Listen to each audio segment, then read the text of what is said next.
Hey guys, welcome to the Secret Rare Series Winter Cup. My name's Imboslice. I'm very happy that you join us here on the Twitch of Team Secret Rare, Secret Rare HQ.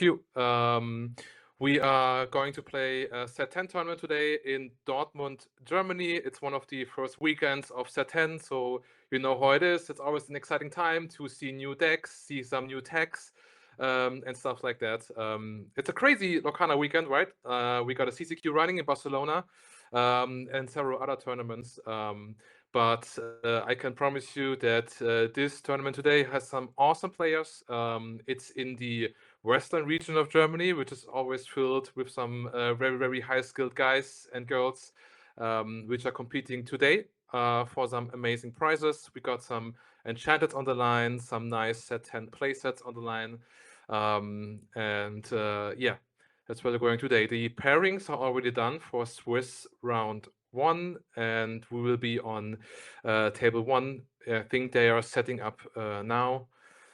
So yeah, I'm really excited for today. It's my first time streaming, my first time casting, and English is not my first language, so bear with me. If you have any feedback or any input, please send me a DM or slide into my DMs. You can find me on @imboslice.tcg on Instagram, or like any sort of Lorcana-based Discord as HLC _ Imboslice. Just shoot me some feedback and some criticism. I'm always happy to improve. So I'm really excited for today, for Set 10. I think the first impression last weekend, I was at the CCQ in Utrecht.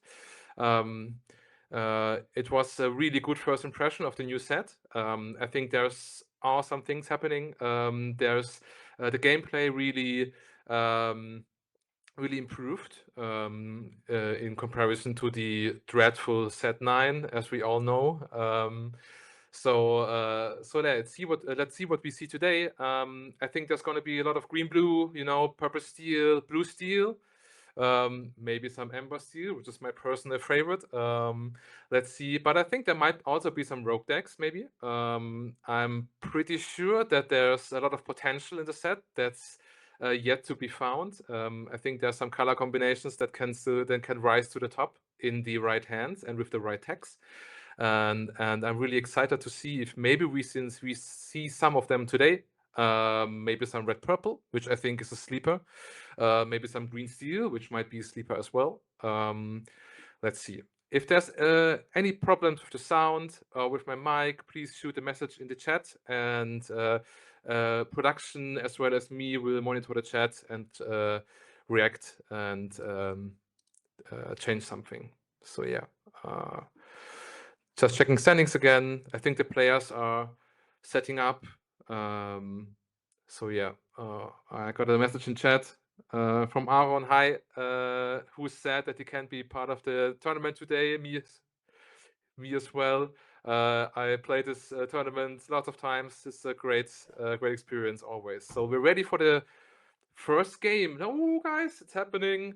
It's Jawas and TKT Andree playing the first match of first round in Swiss of our tournament today.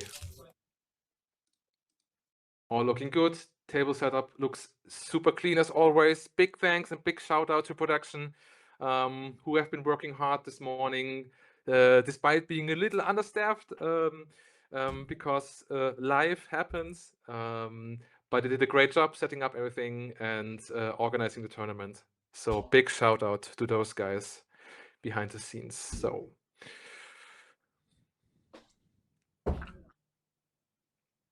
I'm not too familiar with the two players which we see on the table now. I know Andree. I met him a couple of times on tournaments, but haven't played him yet.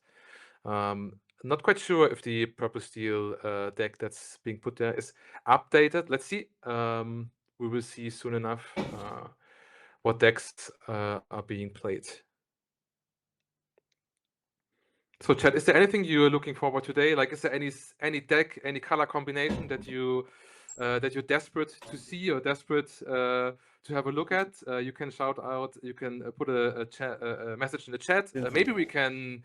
Maybe you can put a very spicy deck on the stream. If some of you want to see a special deck, so just leave us a message in chat.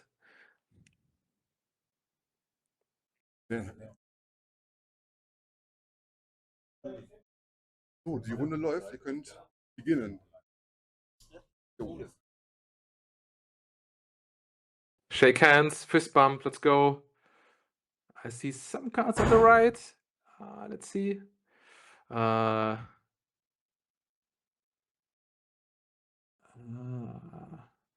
Two cards being mulliganed. I'm not quite sure on the colors just yet that are being played.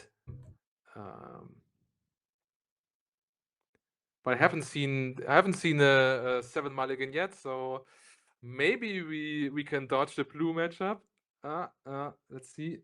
Okay, I say Diablo on the right, so it's purple on the right that I have spotted so far. 3 and 4 cards have been mulliganed.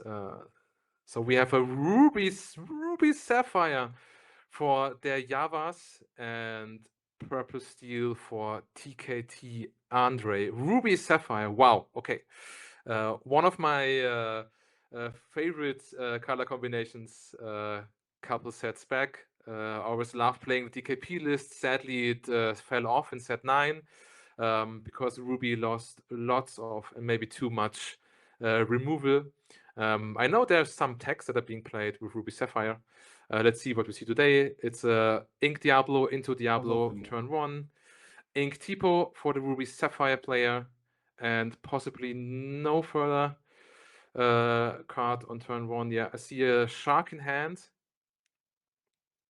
So I know there's a list that's being tested by Sailor, the American. Oh no, he's a Canadian. He's a Canadian pro player. We see a Calhoun in turn 2. I know there's a list of Ruby Sapphire that Sailor tested a lot, which uses some detective tech actually. Let's see if on turn 3 turn 4 we might see a Judy Hopps.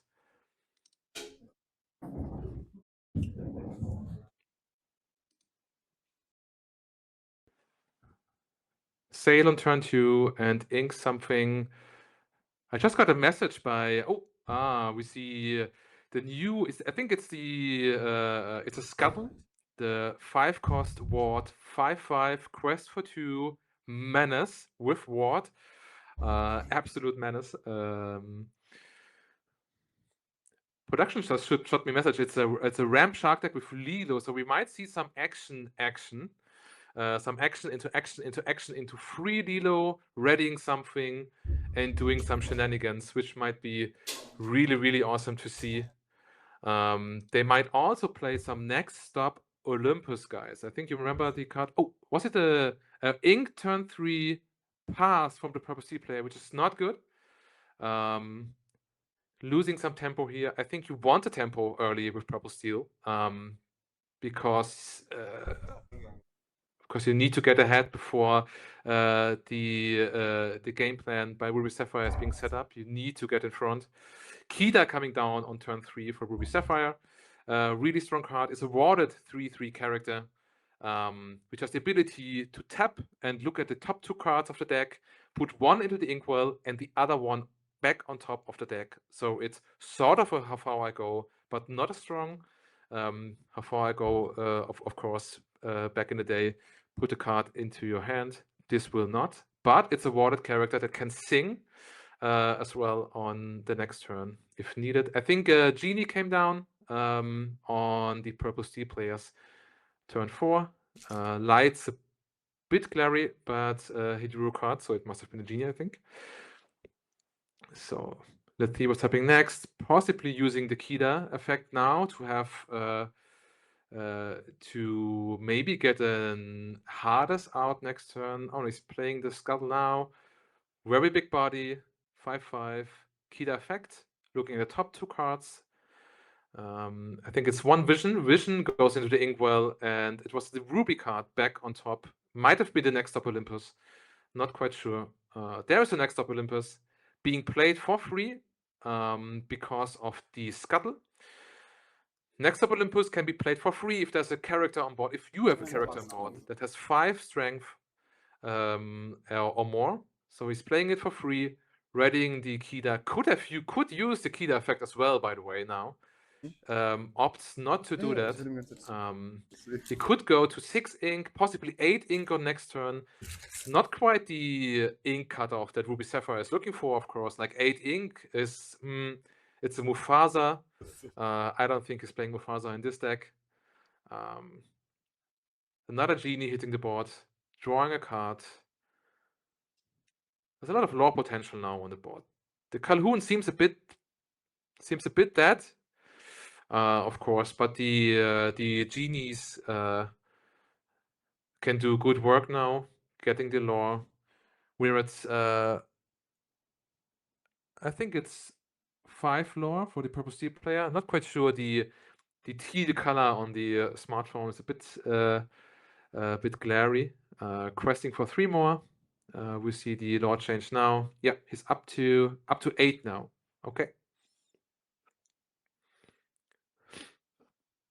So already putting on gas on the ground, putting the Ruby Sapphire player under pressure. He needs to set up his removals now, get some board presence. Kind of freeze the board. Shark now, which is in hand, we saw the Shark, might freeze the board a bit. Doesn't come down. It's the David Xanatos. It's a Ruby card. Quest for 2. I think it's a 5/5. Comes down for 5. It has the ability to, when he quests, he can give a chosen character rush, if I remember correctly, and also if any of your characters are banished in your turn, you can draw a card. So it kind of turns any character you have on board into cantrip. He possibly sets up the Shark next turn, plopping down the Shark, questing with the David Xanatos, and giving the Shark rush, taking out a character, getting back the next up Olympus, readying the Shark again, challenge again with the Shark, and you see what's going to happen. Is there a strength in hand for the Purple Sea player? I think he needs to. If he's going to let that play happen, with the there's a strength. Yes, there it is. David Xanatos is out. He now has the ability to quest up to 15 if he wants to. The White Rose came down, putting him up to 9. Quest with the Genies, quest with the Diablo up to 14. Opt to not exert the Calhoun, which is probably good. And I think the Ruby Sapphire player is in a bad spot now. He tried to set up his strong next turn with the next up Olympus and Shark loop, but he wasn't able to because the David Xanatos, which gives the Shark rush, was taken out. There is another option. He might play a Shark Ink and play the Rocket of set 10, which also gives the chosen character rush, if I remember correctly. This would also possibly start the loop. No. He plays Dragonfire, banishes a Genie, uses the Scuttle to challenge in somewhere into the Calhoun. Which was exerted actually. Okay, got it. Calhoun is taken out by the Scuttle, taking 3 damage.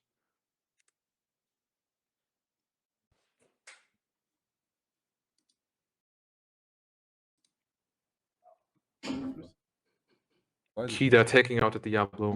Yeah, that makes sense.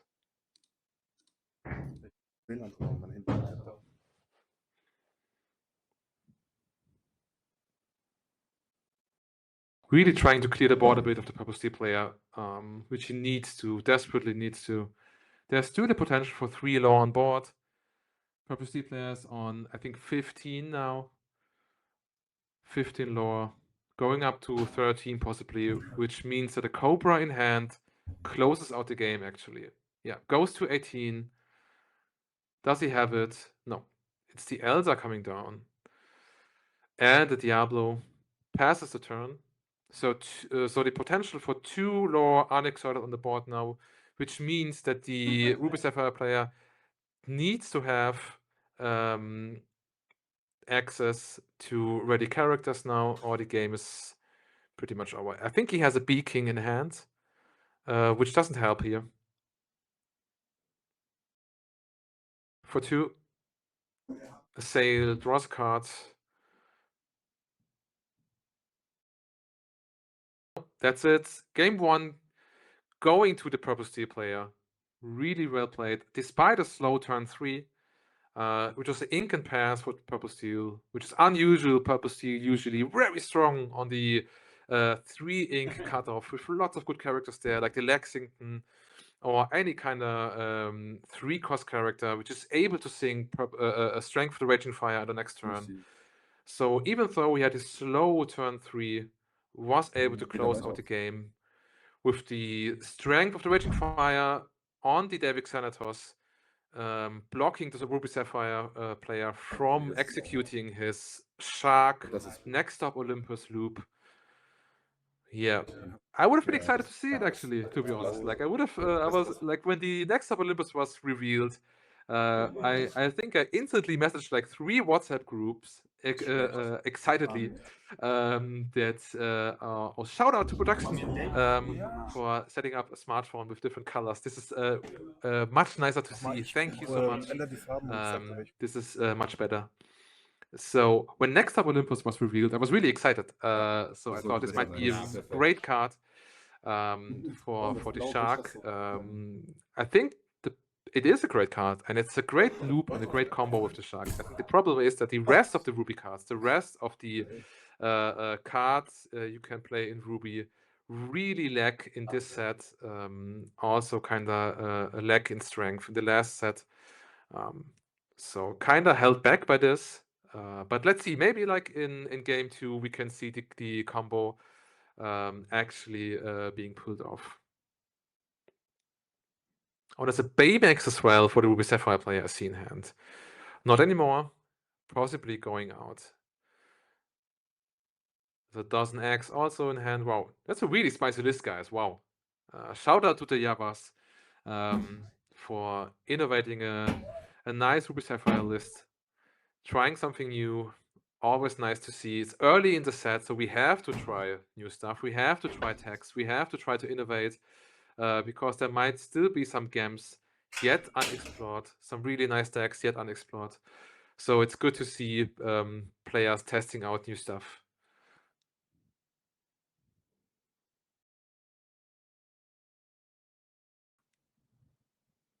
Hey, Elias in the chat, teammate of mine. Shout out. Great performance yesterday on another nice tournament here in Western Germany.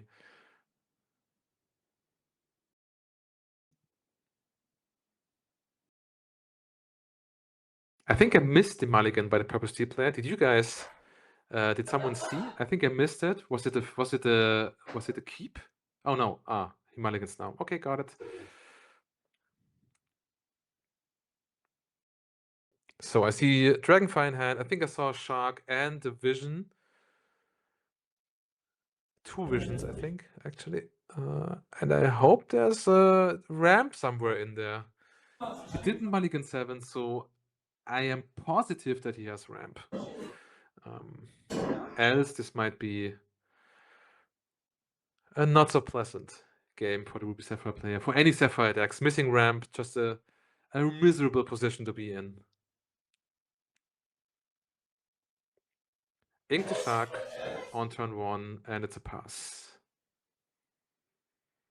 Curious why he opted to ink the Shark here. With 2 visions in hand.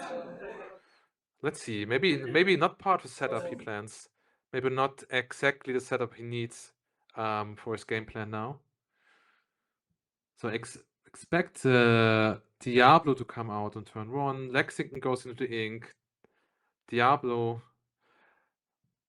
Lexington, an absolute menace on this set 10. 3-cost inkable, 4/4 body with alert, new keyword alert, able to challenge evasive characters. Oh, And he missed the ramp, actually. He didn't mulligan 7, missed the ramp, needs to play a vision on turn 2. So this is why he possibly inked the shark, I guess. Picks up a card from vision, which is, of course, look at the top 5 cards of your deck. Take 1 into your hand. Kind of slow start for the Ruby Sapphire player. Not the position he wants to be in. I saw a Kida, I saw a Beaking. I think he found a Sail, actually. So let's see. Also, the Calhoun, maybe not the greatest turn 2 for the Purple Steel player. Maybe wants to find 2 1-drops to get a bit more gas on the ground. But it works all the same for now. Sail on turn 3 now. Delayed ramping by the Sapphire player. Going up to 4 ink now, and possibly 5 for the next turn. Being able to play the Scuttle then. The 5/5 warded character. He inks 2 Scuttles, so never mind. Not going to happen. And passes the turn. Oh. As a former Sapphire player and also sometimes still Sapphire enjoyer, this is not a position you want to be in. Not exactly the game plan you hope to have, or you hope to execute, is what I would say. Quest up to 3 for Diablo and the Sergeant Calhoun. Let's see what he inks. Possibly great. I think it might be good to get a 3-cost singer out now to possibly out whatever character is coming down next turn for the Ruby Sapphire player. It might be another Scuttle. I'm not sure. He inked 2 Scuttles, so it's really not that how do you say, likely to come down. There's another Scuttle. Might be another 5-cost character, David Xanatos or something. Maybe he doesn't need the 3-cost singer. I'm not sure. He taps 3. So this time he has a 3-cost character, obviously. Let's see what it is. Might be Genie, might be Lexington. Oh, no. Great. Yeah. So it's a copy from turn 1 and 2. It's a Diablo Such Calhoun coming down, which is good for now, I think. It's a bit slow. 2 Calhouns, probably in this position, not the greatest thing to have. But at least he gets on 2 characters. Tremaine coming down. So if I remember correctly, if she quests and it's a whisper from the new set, guys. So you can boost her, and if she quests with a card under her, she can play a card from your discard for free, an action from your discard. So whenever she quests and there's a card under here, you will play an action with cost 5 or less from your discard for free, and then put that action card on the bottom of your deck instead of back into your discard. So she's a 5/4 character, quests for 2, and is boost to her ability. Oh, and there she goes. Hardcast Mini Zeus, the new Zeus from set 9. He who hurls a Thunderbolt, I think is the English name. Doing 5 damage, instantly outing the Tremaine. Quest up to 8 with the Calhouns and the Diablos. Spooky side being played. Wow! Everything's gone. Ramping the Purple Steel player. Up to 8 now. So 8 ink for the Purple Steel player, which is probably like a very unusual feeling for any Purple Steel player, having so much ink at your disposal. Which is an okay turn for the Ruby Sapphire player if he has a good follow-up. But I see a Dragonfire and a Beaking in hand. Not too great. He needs to kind of refill his hand. He needs to find good board presence.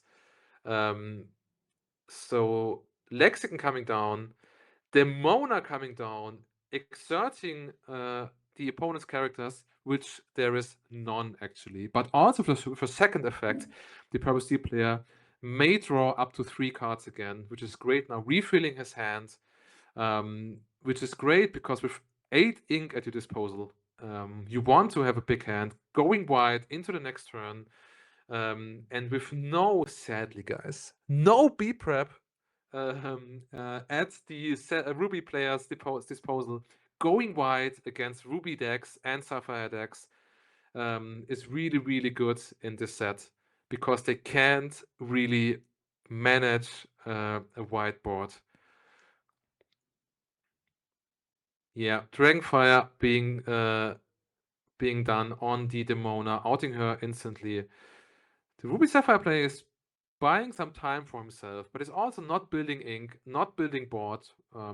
And as a good friend of mine always says, cards on board are better than cards in hand. So, yeah, he's also stopping at 6 ink now, which is like a schizophrenic kind of game, right, guys? Like the Sapphire player on 6 ink, Purple Steel player on 9 ink now, if I see it correctly. The black sleeves making it a bit hard to see, which I'm also guilty of, to be honest. Also playing black sleeves, so can't fault the guy here. Plays the right rows and quests with the Lexington goes up to 10 now. Plays the Elsa to get some board presence, get more board presence actually. The Ruby Sapphire player really put in the corner now. Needs to hardcast the 1 jump. Goes up to 7. Hardcast the B King. Undisputed.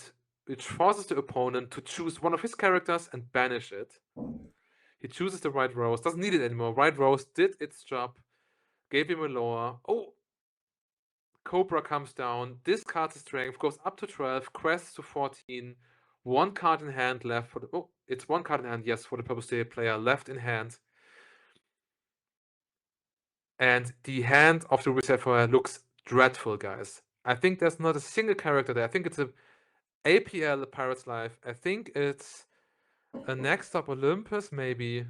I think it's 3 actions, definitely. For 5... Oh, it's a Lilo. Okay, never mind. There's a Lilo being put down. She's, I think it's a 4/4. She's quest for 2. She can be played for free if in your turn you have played 3 actions.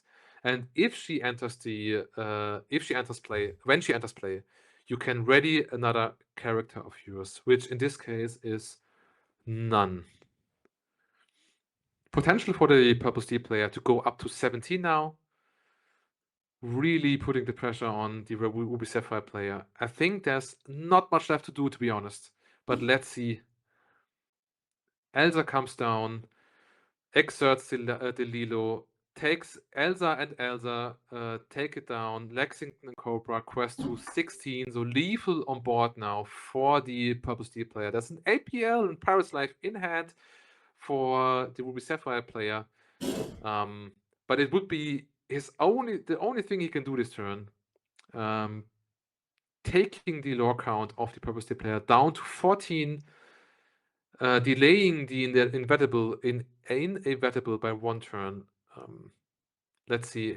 He taps 6, which probably means he's going to hardcast the Pirate's Life, I think. Yeah, he does. Goes up to 2. Purple Steel player goes down to 14. Of course, Pirate's Life, an absolute menace in the set 7 and set 8 formats, in the combination with the Shark. Quest up to 18, passes the turn. Yeah, and it's over. Purple Steel player wins the game 2-0. Very sad to see for the Ruby Sapphire player that his game plan just faltered at turn 2 already, not finding the ramp, not finding any ramp piece actually, and really couldn't get into the game from there on.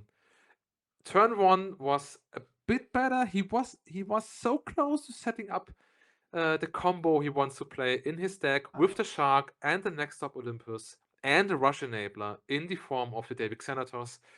But the Strength of the Raging Fire, one of the strongest cards in the game, I think, outing the Davic Senators at an early in the turn after it came down, completely stopping the combo from ever happening. it's a hard matchup for Ruby Sapphire, I think, because Purple Steel can go so wide, has so many good removal tools, and can refill its hand really, really well. So a tough matchup, but big shout out to the Jawas for bringing Ruby Sapphire, for bringing the former champ of color combinations, like the tier 1 color combination, that's really has a hard time now in set 9 and in set 10 as well. Did his best, tried an unusual deck, and we saw a glimpse of a good game plan for Ruby Sapphire there, but in the end, not really working out. So this was round 1 of Swiss, guys. We're at the Secret Rare Series Winter Cup. About 30 players today competing in a really, really, really nice tournament, which I'm kind of sad that I'm not there, but I'm also kind of super happy to be here with you guys, being able to host you today, host the channel today. Big shout out to Team Secret Rare and the production crew for having me on the stream, giving me the chance to to commentate and stream for the first time. Really exciting. Really have lots of fun, guys. So I think we're going to the break and set up for round 2. I think there's still some round 2 matches that need to finish up. But as soon as you're ready with the round 2, we're back on stream. And until then, stay tuned, or maybe watch some CZQ as well on the other streams that are being there. But don't miss out on us, of course. Come back and see what's going to happen next. Okay, guys, see you. Hey, guys, we are back. Round 2 of Swiss. It took a bit of time. There have been 1 or 2 longer games in Swiss round 1. As you can imagine, there are some decks in this format that take their time. Lots of Sapphire decks and control decks being played now. So, but we're ready for Swiss round 2. Players are already setting up on table number 1, and I already know one of them. So excited to see him playing, and also excited to see what colors and what decks we are going to see next. So I took a look at the matches today and the standings, and there's lots of incredible players today playing. As you may know, like the team scene in Lorcana, Germany is really big. Like there's lots of teams here which do compete in a German team league, actually. And today we have players from a lot of teams here as well, like Team Tintenvorrat, a very good team, Team Secret Rare, of course, which are also organizing the event today. There's also players from the Dark Wings, shout out, from Team Iconic, shout out to him as well. I know that some of these guys are also competing in Barcelona today. And here we have on the right side DerHut from Team Playing Ducks, also one of the great teams over here in Germany, playing now against Nemesis, if I pronounce it correctly, NMZS, Nemesis from Team Küchentisch in German, which is Team Kitchen Table. It also works in English, TKT, Team Kitchen Table. Nemesis playing Purple Steel on the left, and I think it might be a mirror, actually. No, it's not. Whoa! We have Lemon Lime from DerHut, from Andreas, a good friend of mine. He played Purple Steel a week ago at the CCQ in Utrecht. I know that, but now we switched to Lemon Limes, and I saw some dogs in there, I think. Yeah, there's a lady, obviously, so it's a dogs list, maybe with Chromicon, maybe with Under the Sea. We'll see what it will be. There's a Tiana in there as well. I don't think you see Tiana being played in lots of dogs deck anymore. She kind of fell off in strength in this format with the introduction of the mini zoos or the new zoos. But she's here in the Lemon Lime deck. Purple Steel, obviously, not that great of a matchup for Lemon Lime. The strength of Raging Fire being a card that outs a lot of crucial pieces of a lemon lime dog stack. So tough matchup for DerHut on the right side with lemon lime. But also he's a very good player, very experienced Magic player as well. Very experienced TCG player overall. So let's see what he can manage in this matchup. I think we saw a regular purple seal list from Nemesis on the left side. So no burn or aggro shenanigans. I think there is some burn and aggro list as well, but not being played here. Yeah. Yeah. So usual stock. Oh, on the very left, this might be Cheshire. The whisper on the left side of his hand might be a Cheshire Cat. Ink, the White Rose played Diablo, standard opening for now. Purple Steel on the play against Lemon Lime, also a big factor in this matchup, I think. Very hard on the draw for Lemon Lime.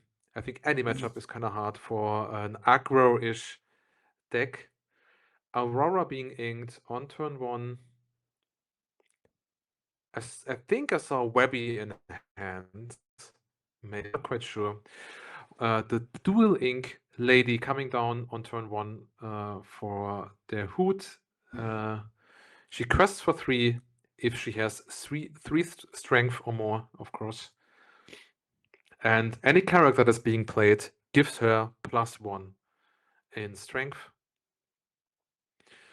I see a Tinkerbell in hand for Nemesis. So maybe some resemblance to the list of Frank Carsten, which he won the DLC Milwaukee with. He also opted to play the Tinkerbell, the 3-cost Quest for 2 Tinkerbell, in his DLC winning deck list. Also the Timothy Q Mouse. He played that as well. I haven't seen it yet for Nemesis, but I think it's being played in some Purple Steel lists. So let's see, maybe you can see it today. Another lady comes down, and the 1-drop Webby, which gives on play gives +1 strength to another chosen character of yours, which means the lady on the very left now has 3 strength and can quest up to 3. She got 2 from 2 characters being played, and +1 from the Webby's on play effect. Goes up to 3, quest for 3 now, but it's also fodder for the Calhoun now, of course. Which in turn means that Nemesis goes up to 3 as well.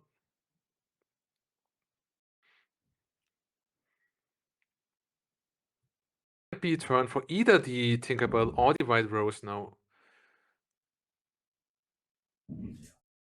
Tinkerbell, of course, being susceptible to the possible Under the Sea play at some point. The White Rose will not. Oh, it's a Cheshire card being played. 2/3, I think. New Satan card, a Whisper card. I think it's 2/3. It's a 3/4. Boost 2. And whenever you put a card under her, you can move up to 2 damage from chosen character to chosen opposing character. 3/4, of course, great stat line for a 3-cost card. And the effect also really, really good. Being able to challenge into something, take the damage, boost the Cheshire Cat, move the damage, just a really, really great card. Webby being shifted here and quests, which of course triggers her effect when she quests and the opponent has more ink in the inkwell. Then you can ink from top of your library.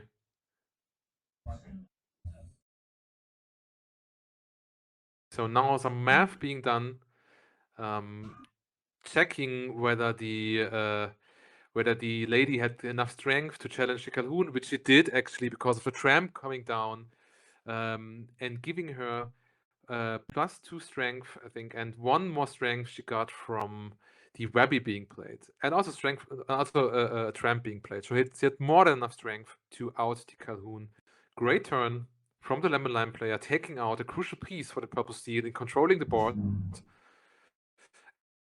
And the very 2/4 stat line, I think it is. Yeah, 2/4 stat line, quest for 2, and has ward. So she's safe from those pesky strength of fires can't be sung away, and with the 4 willpower, she is kind of beefy. She is here to stay for now. Of course, now the Lemon Lime player is up to 4 ink, so the quest effect from Webby cannot be activated anymore. Goes up to 5 ink, plays the big lady, and can take 2 characters from his discard back to hand. 2 characters that cost 2 or less, of course. Refilling his hand. So this is a strong early turn from Lemon Lime. Like usually Lemon Lime Dogs doesn't really go above 2 or 3 ink, maybe 4 ink. But thanks to the Webby, he's up to 5 ink now, refilled his hand with the big lady up to, has 3 cards in hand now. So great position for the Lemon Lime player. And really tough position for Purple Steam now. His board control tool with the Calhoun is gone. He has decent quest power with the Genie, but doesn't do much to control the board. And the Cheshire Cat now is kinda not very strong anymore. Hardest being inked. The new menace of the format, of course, which on play he can choose a character of the opponent, and the opponent has to take a decision: either put that character under his stack, or let the hardest player, the turn player, let him draw 2 cards. Not really needed for now. The card draw, so opts to ink him and quest up to 8 with the Genie and the Diablo. So it's 8 to 5 guys in the lore count. And small lady coming down, which was being retrieved by the big lady. And now Tramp hitting the board, draw 4 cards, discard 4 cards, and maybe, just maybe, there's an Under the Sea in there, which would wipe the board except for the Dumbo.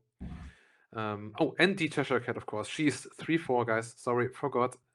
Cheshire Cat and Dumbo would stay. So maybe not the biggest value for Under the Sea, actually. Maybe he opts to actually build board now.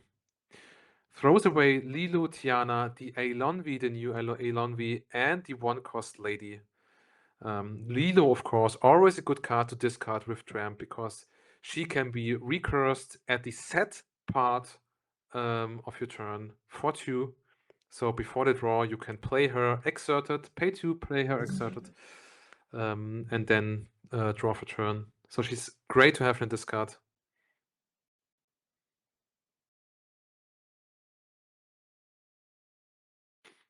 So on the board, it's a board lead, I guess, for the Purple Steel player, with some great pieces in there. Like there's the beefy bodies, like the 2/6 Tramp, the 4/4 lady, and the 2/4 warded Webby. So actually some really nice tools on board here to control the board. And even though the Purple Steel player has a better matchup here, probably, and is up in lore, I think he's a bit on the back foot. It might be a turn for Elsa now. Exert something and take something out, but with what? Possibly with a Cheshire Cat, I guess. Draw for Dumbo? Yeah. Draw for Dumbo, go up to 9. See what card is next. What is it? Too fast for our guess. I think, was it? I'm not quite sure. I see Timothy Q Mouse in there, but he didn't draw that now. He drew another card. It's a bit of a puzzle for the Purple Steel player now. Can still ink up to 5 and play that very good Elsa. And possibly out maybe the big lady or the small lady, actually. Let's see.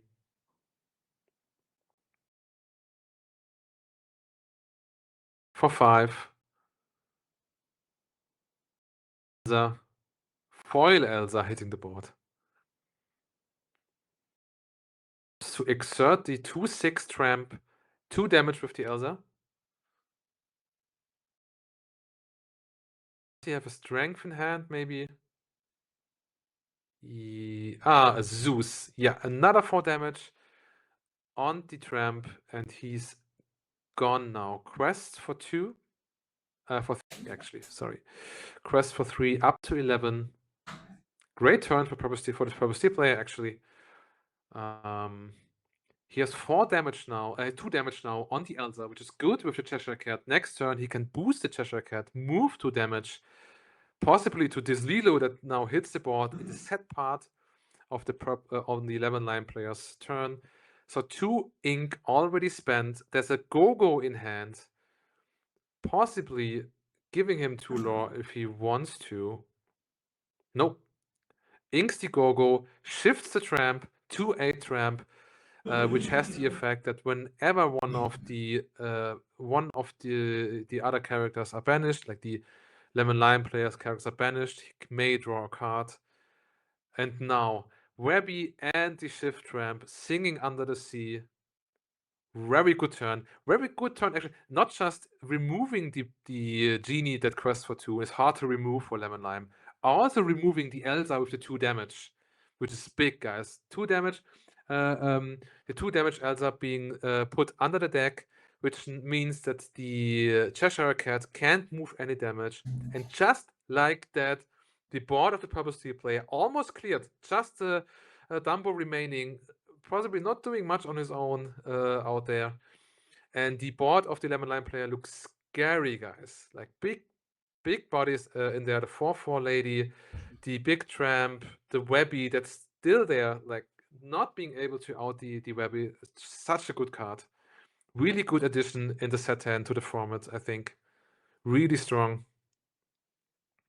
So yeah, what to do now? And now the play with the Lilo really makes sense, you know? Like he opted to play the Lilo on the set part of his turn into a white board, so possibly in danger, but he knew that he would be able to clear the board pretty much after that, which means that now the Lilo just lays there and threatens another 2 lore. Really, really well played from DerHut. Kudos.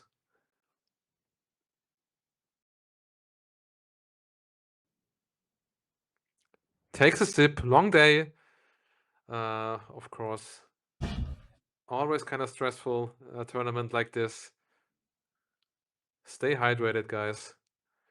12 lore now for the Purple Steel player. Plays in Timothy Q. Mouse, the Frank Carsten tag, so to say. Part of his DLC winning deck. Inks the Elsa, plays the dog, draws 2. Timothy Q. Mouse, of course, 1/4 body, and when there's an evasive character, when you have another evasive character on board, he gets to quest for 2. Dumbo, of course, being evasive, so he threatens 2 lore, like the board of the Purple Steel player now threatens Dog, Dumbo is 2 lore, 4 lore with the Timothy Q mouse, and possibly 2 more lore with the Calhoun, so 6 lore. So there is the possibility if the Lemon Lime player doesn't remove anything. Is there a Cobra in hand, Purple Steel player? I don't think so. It's a Demona and another card. Not quite sure. Demona might also be very good here, being able to exert the whole board of the Lemon Lime player. But there's not too many good challengers on the side of the Purple Steel player. Usually at this point, he has some beefy bodies, like some 4/4 bodies or something, to challenge into the board. But now there's just a timid dog, Timothy Q Mouse, who doesn't want to challenge. He just wants to quest, guys. He doesn't want to challenge. So don't force him to, but he might have to, actually. So let's see. I think it's 15 lore. If production can hear me, they could jump to the table real quick and move the smartphone a bit so we can see the lore count. I think it's 15 lore for the Lemon Lime player and 12 for the Purple Steel player. So the Purple Steel player now under pressure to remove at least like the board quests for 9 at least, possibly for 12, for 11 because of the 1 cost lady. So he has to. So it's virtually. It's 11 lore.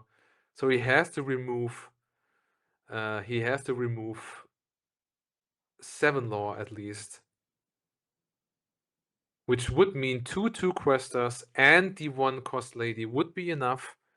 If he can remove those, he should be fine. If it's 15 lore, I'm not too sure, guys. Again, to production, if you could move the smartphone just a tiny bit on the table, we could see the lore better on the stream.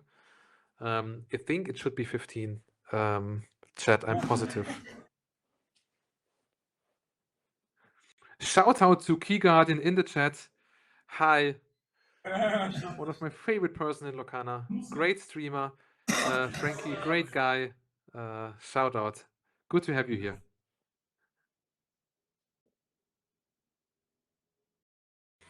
So there's a Demona in hand, an Elsa, and another Sergeant Calhoun. And now the math begins. The Demona kind of dead now, because everything's exerted already.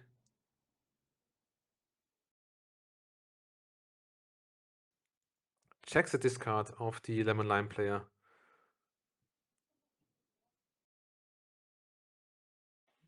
So Elsa is good here, of course, because I think you need a Russia. Moon could out the Lilo. Dog could clear the big lady. Dumbo could clear small lady. Yeah. Yeah, he starts like this. Calhoun clears the Lilo, goes up to 14 now. I think he needs a 2 lore from Timothy Q Mouse, definitely, I think. Oh, the Aurora is in play. Oh, I didn't spot that. Sorry, guys. Oh, okay, so it's even more lore. Even more lore on board. Okay, now he has to remove the... Yes, he has to remove the Aurora as well.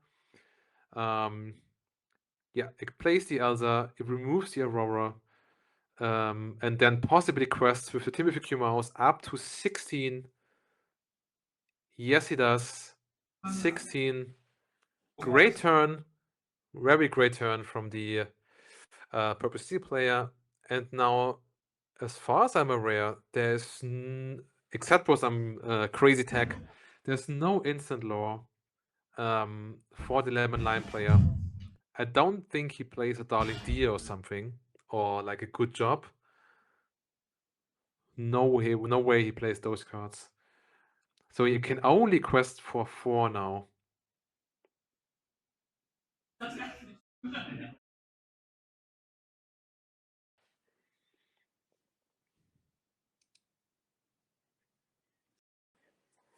And he can't clear the evasive characters, which is of course dreadful. He needs Under the Sea pretty much, right? Can't clear the Elsa. Can't clear the Dumbo.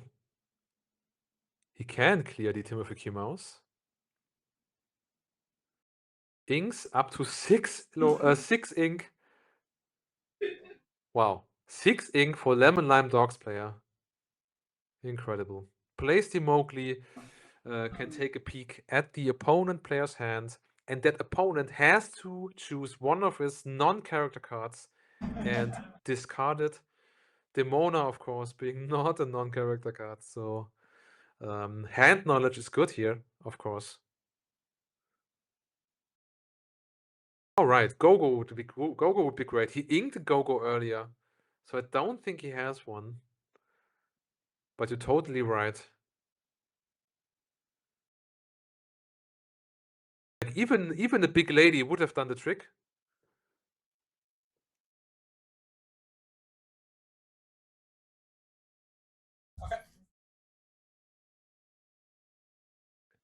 I think he could have possibly played the big tramp first, try to find a Gogo, and still have enough ink maybe for the Gogo's effect. Not quite sure. Might have been a line, but doesn't matter. Scoops, and game 1 goes to the Purple Steel player. Very well played.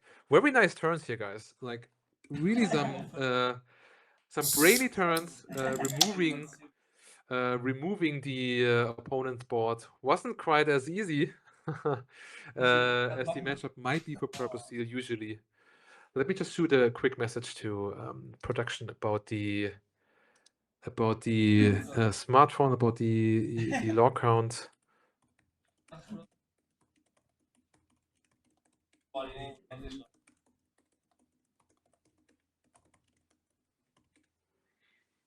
Ah, there it is. Nice. Thank you to that hand reaching in, moving the smartphone a bit so we can see the log count better. Thanks, guys. Thanks, production. So, going game 2. Now, Lemon Lime on the play. Gets to choose if he wants to be on the play on the draw. But hey, guys, big surprise. He wants to be on the play, of course. Which is a whole nother shenanigans, whole nother thing for Lemon Lime being on the play. Much more menacing, of course.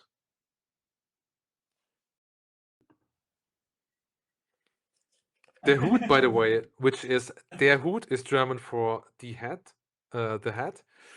He is part of a team playing ducks, which you can also see on the jersey there, and he wears the iconic hat from its team, which has a lot of ducks on it, like the yellow rubber ducks we all played with when we took a bath when we were kids, you know. I think the team has 2 of these hats, and they rotate them.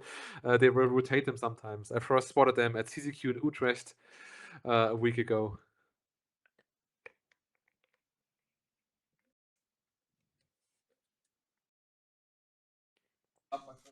I think it was Mulligan 6 from the Purple Steel player. Wow.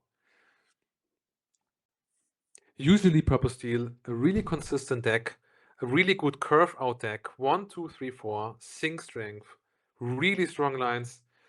Really strong lines for Purple Steel. Usually very consistent. So a big Mulligan, maybe not too usual. Let's see what he found here.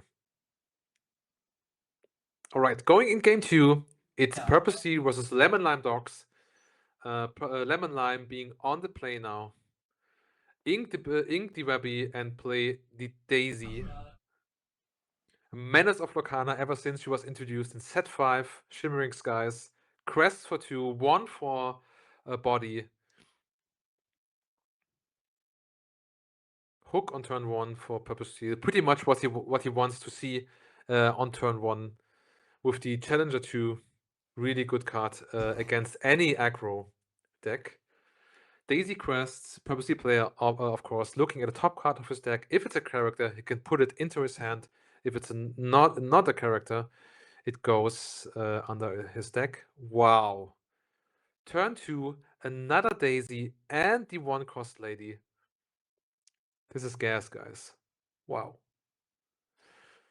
Ink the Tinkerbell that he just found from the Daisy's effect, possibly playing the Black Heron now. 2-cost, 3/3 character, vanilla character. Really strong stat line for an inkable 2-cost card, steel card. Introduced in set 10. And opts to put 3 damage on the Daisy. Taking 1 in return, possibly being outed now. Black Heron, a great addition to Purple Steel. Beefy body on 2, pretty much like a bit of a power creep to the Raja that we played, that Purple Steel players played before. The Raja, of course, also being inkable 2, and a 3/3 body, but had that vanish keyword, which means he was banished when he was chosen for an action. Black Heron doesn't have that, of course. Tramp hitting the board, pumping up the lady with up to 3 strength, so she quests for 2 now. Yeah. The undamaged Daisy challenges the hook, clears him. Now quest for 5, up to 7. Daisy effect, flips a card, it's a dog. Wow. White board for Lemon Lime. It's always great to play Daisy into Daisy. It's such a menace, such a menacing first turns. Also finding the tramp, pumping the lady, and questing up to 7. Really putting on the pressure.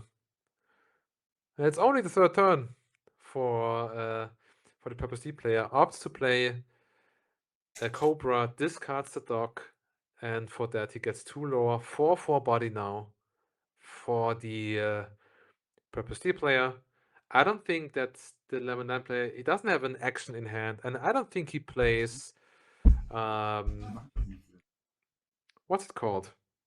Green 1 cost cantrips +1 strength. Chat, help me out. I have Riftbound brain, so I think of discipline, but it's not discipline.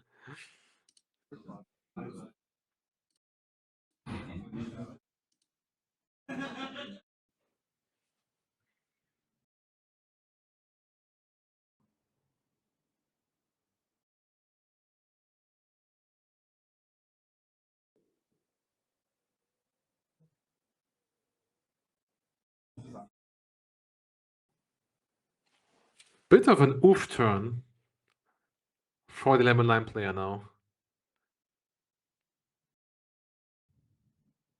The lady being removed was not what he wanted, because he's now not being able to shift. Purple Steel puts the Palace Guard in play and the Sergeant Calhoun. Calhoun, such a great card in this matchup. And Quest for 2 with the Black Heron and the Giant Cobra goes up to 4. Oh my god! I think the Lemon Lime player has a problem now. He skipped his last turn. Had to skip his last turn because of the lady being outed, not being able to shift. Plays a Tiana now, of course. 1/4 body. Quest for 2. And when she's exerted, the opponent, when challenged, has to pay 3 ink, or the challenging character gets -3 strength. Being really relevant here, of course, against Purple Steel, with 2 3-strength characters on board, with the Calhoun and the Black Heron, and the 4-strength character with the Giant Cobra. But usually it's good to pay the 3 ink with the Cobra and just out the Tiana. Elsa hits the board, exerts the tramp. Calhoun runs in, gets to lower, quest, up to 9 now, I think. Yeah.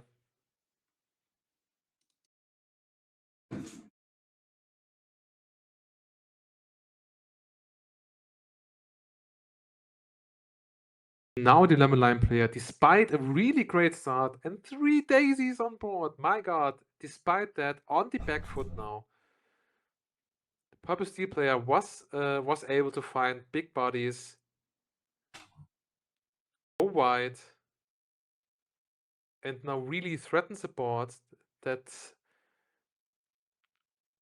really doesn't let the Lemon Lime player turn sideways. Plays the Cheshire Cat, plays the dog, draws 2 cards. Wow. Found the strength. Wow. And gets the Tiana out of the equation. Quest for 4. Up to 13. Yeah, that's tough. That's tough, as Dennis Schroeder would say. And I think that's a scoop. Yeah. Fist bump. Can't do anything here, despite a good start, really good start. Had to skip that turn 3. Had to skip the turn where he wanted to shift the lady, because he opted to use the lady to challenge the board. Oh no, he challenged with the he quested with the lady for 3 because of the tramp. Maybe should have been a bit more cautious. I'm not quite sure. Maybe not exert the lady to make sure that he can shift on the next turn. Didn't work out in the end. It's a 2-0 for the Purple Steel player. Decisive win, but also a favorable matchup for Purple Steel, of course. Well played von to Nemesis from Team Küchentisch, Team Kitchen Table. Really well played. Played to his strengths. Really understood the board state. So guys, we're ready for Swiss round 3. Players are setting up now at the table. Round 3 coming in. The round 2 finished up in time, and we have another game coming in. Really excited. I'm still a bit shaken by those rift-bound pulls. Wow, really great pulls. So now we're back to Lorcana with Lorcana trainer on the right side on the table, and Flügelschlägerin, a player from Team Iconic, another great team, mostly based in Bochum, Germany. I know that one of Team Iconic is competing in today's CCQ Barcelona's top cut, I think. I hope he's still in the running. I'm not quite sure, actually, but fingers crossed if he is. In general, shout out to Team Iconic. Great guys. Great team. They're also playing in the first division of the German Team League. Managed to squeeze in the qualification with a really great performance. I remember Flügelschlägerin from back in set 8. I remember she played green steel discard and played it very well. Perfect. Now, yeah. So we see green blue for Lorcana trainer. And I also saw some green cards. I think it's lemon lime for Flügelschlägerin, which I will shorten now for you guys to Flügel.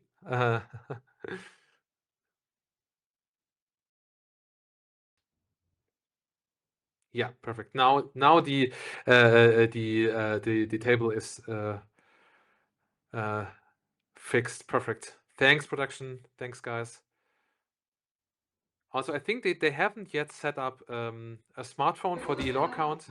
Would be great to have that as well, so we can track the Mo, lore. machst du dein Handy schon mal auf den Tisch ready?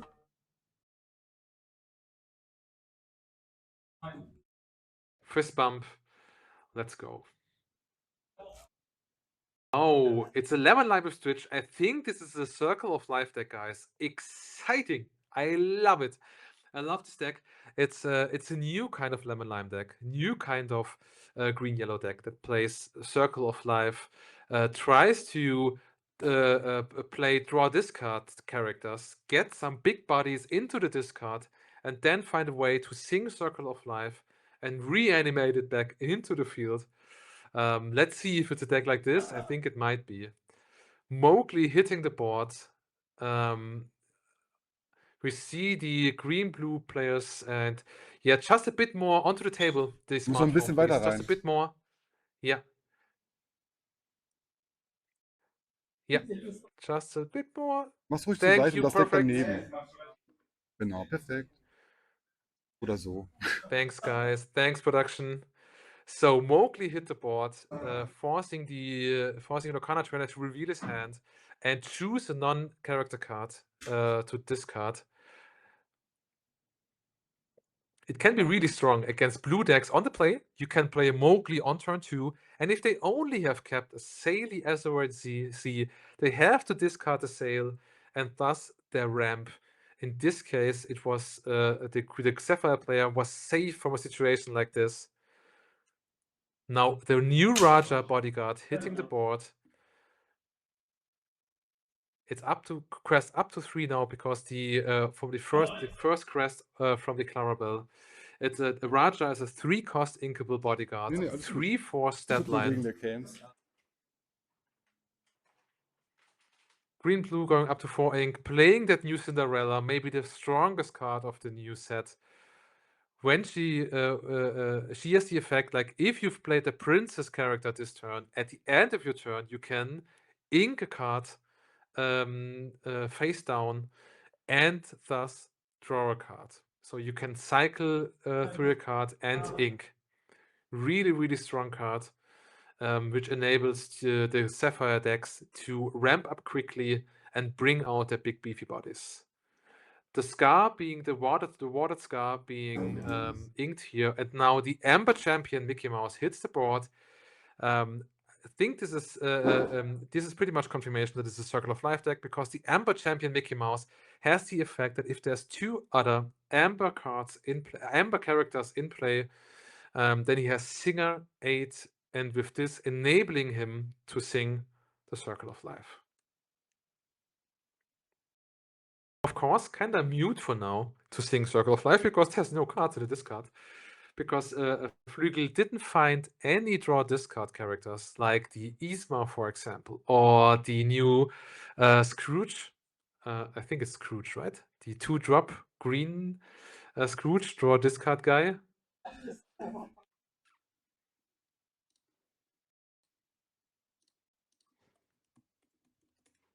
Yes, it's Scrooge. Very strong card. Quest for 2. But she didn't find any discard for now. You're welcome on the Clarabelle, which means Flügel shuffles the Clarabelle back into her deck and draws 2 cards, of course, with this preventing the shift Clarabelle from the Lemon Lime deck on the next turn. Having just shifted the Clarabelle himself, of course, Lorcana trainer will now be able to draw some cards at the end of his turn. Flügel now draws up to 4 cards in hand. He passes the turn, draws 4. Perfect scenario, perfect for the green-blue player. Exactly what he wants to happen now. I think he drew another Clarabelle also.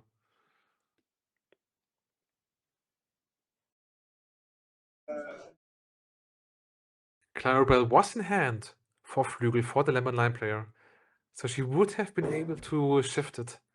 So it was very crucial for Lorcana trainer to sing the You're Welcome on the 1-cost Clarabelle.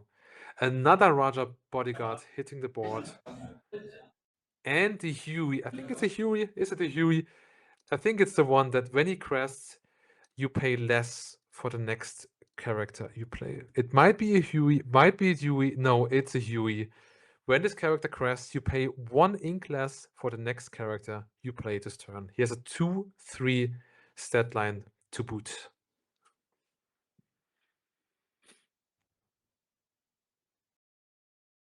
So actually a bit of a white board now for the Lemon Lime player. The Raja was able to challenge the Cinderella, making this the board quite a bit more narrow for the green-blue player. Just the big Clarabelle and the Tipo remaining. The Tipo being able to sing the 1 jump ahead and thus inking a card from the top of the deck, further ramping him now up to 1, 2, 3, 4, 5, 6, 7, 8 ink.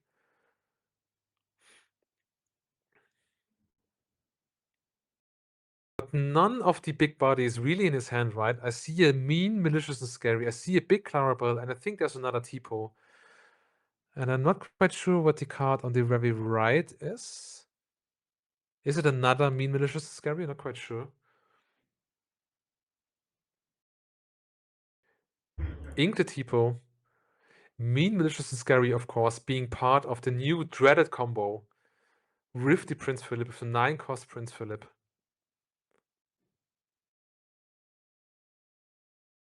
For 7 ink, plays another big Clarabelle. Goes down to 2 cards in hand.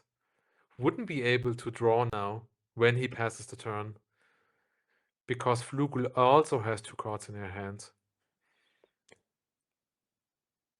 Oh, plays the mean, malicious, and scary, puts 1 damage counters on all of the Lemon Lime players' characters, which circumvents any sort of ward or resist, because it's put a damage counter, not deal damage, of course.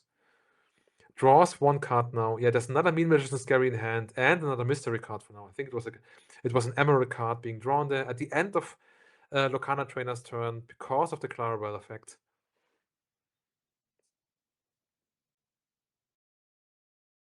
Let's see what Flügel is able to do now. At 4 lore, not too high. Big tramp hitting the board. Pay 2 and pay 5 less because of the board. Draw 5 cards, discard 5 cards. Let's see, finally some discard. So maybe she can put a big body into the discard now. Maybe find a Circle of Life. Sing it with the Ember Champion Mickey Mouse. Reviving the big body to the board. Let's see it. I want to see it. I want to see it so bad. I like this deck a lot. Teammate of mine also playing it on my Lorcana team and really doing well with it. Also at the CCQ last week, surprising a lot of people with it. I don't think too many people are familiar with this deck, with the Lemon Lime Circle of Life deck.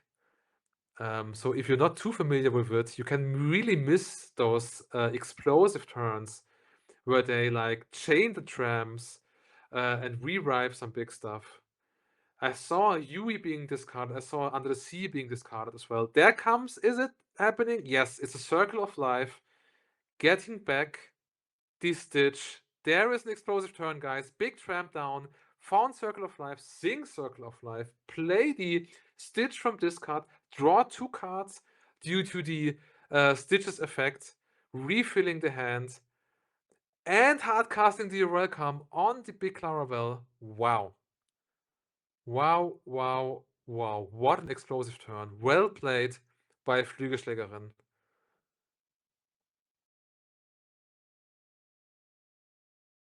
And this is what this deck can do. It can cheat out so many characters. It can cheat out big bodies thanks to the tramp and thanks to Circle of Life. Really, really nice. Now challenges also declarable. Very nice. And clears the board and quests for 1 up to 5. Board clear by the Lemon Lime player against Green Blue with some big stuff on board. Very nice. Well played. Let's see what Green Blue can do now. Hades being drawn, which is good, of course. Now he has some of those big key bodies he wants in hand. Big Clarabelle. There was a Basil, a 7-cost Basil, and there's also the 7-cost Hades. The set 1 Hades. Clara being put in the Inkwell. I think there's also a Philip. 5. I think he might come down now. Yeah. Right? No, it's the Hades for now. Inking the Surfer Stitch.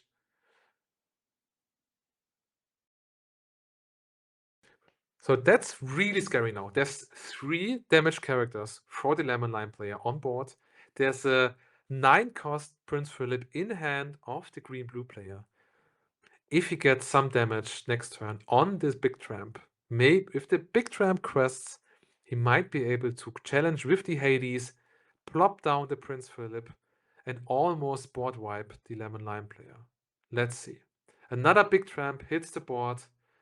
4 cards drawn, 4 cards discarded. Is there another Circle of Life in hand?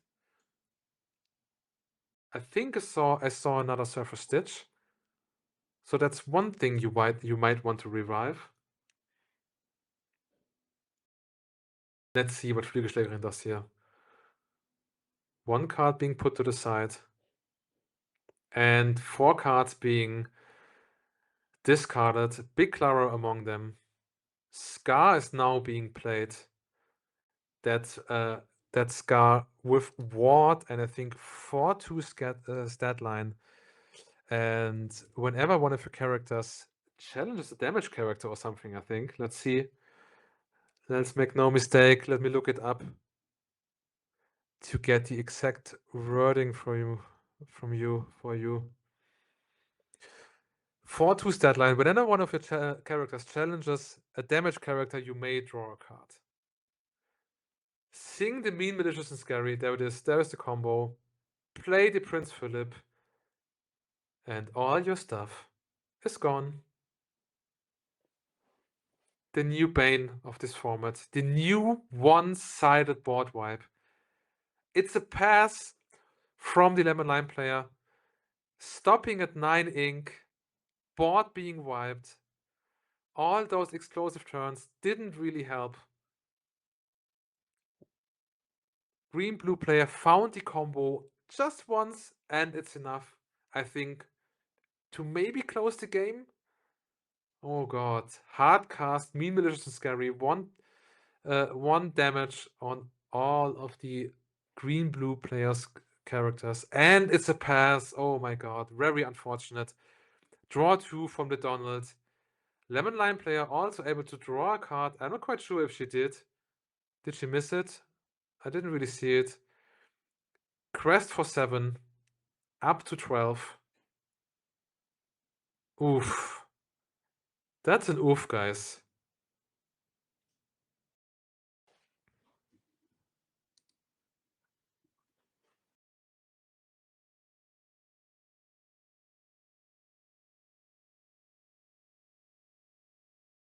I think the green-blue player will be able to secure this game. He might build some more board now. Plays Division. Tries to find another good piece. Well, probably not the 5 cards you want to see. But it's okay. Takes the Cinderella, 2 hands. And for 4, plays her probably. Yep. Cinderella hitting the board.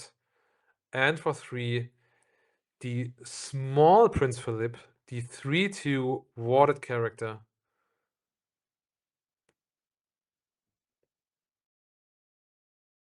Surfer Stitch being drawn. Is there a Circle of Life in hand? I didn't see it. Might be, but there's not enough ink to hardcast it, right? Oh, there is a Circle of Life in hand. Yes, it is. But it's a scoop. 1-0 for the green-blue player. He just had to find his mean, malicious, and scary plus Prince Philip combo once, cleared the board, and from there on was able to close out the game. Really remembrance of those big Sisu days, right? Like clear the board, and after that just crest for 3. So strong. So strong. Maybe even stronger. I mean, Sisu was, you didn't have to have a combo for Sisu. For this, you have to have the combo pieces.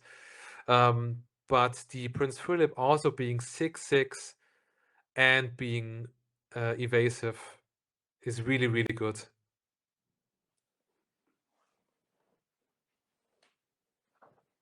Well played to Lorcana trainer for this match. Very nice. Managed to find his combo and topple those explosive turns. Like, I think the Flügelschlägerin's game plan kind of worked out, right? Like, she did find what she needed.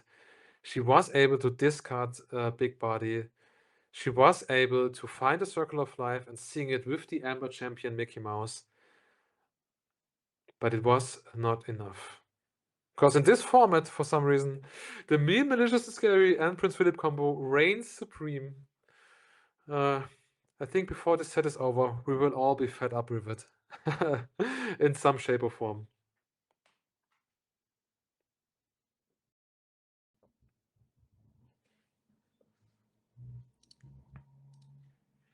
This, by the way, being the table 1 now. So this is the top match for now. Flügelschlägerin won her first match 2-0 and 2-1 in the second round. Lorcana trainer 2-1 in first round, 2-0 in the second round. So both of them only dropping 1 game so far.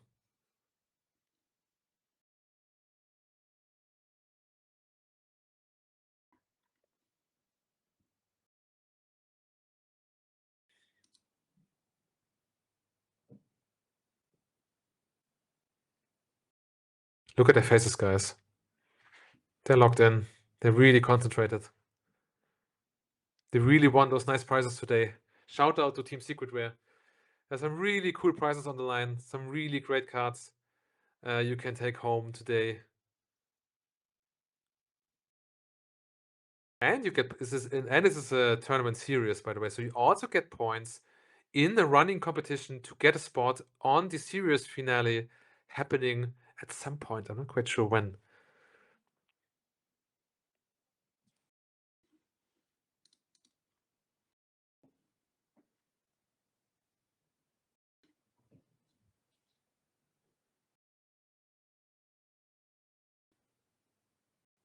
Prizes today, guys, including an enchanted spooky site, a playset Webby, Clarabelle's, Cinderella, a Hades from set 10, a Horned King enchanted as well, and a bunch of epic cards. Really, really nice prizes today. We saw turn 1 Clarabelle, and before that, a turn 1 Pluto. The O2 Pluto that has the tap ability, the exert ability, that you pay 1 ink less for the next character you play. Bobby Zimmerowski now hitting the board. There is the draw discard. Flügelschlägerin was looking for last game. I didn't quite spot what she discarded. Sorry guys, I think I missed it. Did you see what she discarded? Now 2 ramp pieces for Lorcana trainer in hand. There's a Saley Azerite Sea, and there's also it was a thank you. Thanks production, thanks. It was the Surfer Stitch being discarded.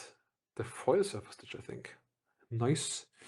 And there's also a 1 jump in hand for the green blue player.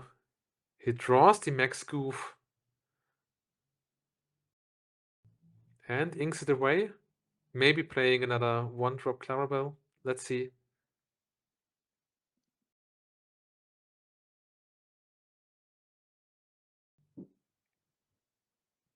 Nope. 1-drop Clarabelle going into the Inkwell. Not being too scared to lose his his shift target, 1-drop Clarabelle. Normally in green blue in the last set, if you ever had a chance to get 2 small Claras on board, you did, because you really needed to find the shift target. Now, Amber Champion Mickey being inked, Pluto being tapped, which means that the 4-cost Amber Champion Mickey can be played for just 3. Crest with the Bobby up to 1. And now the piece is there.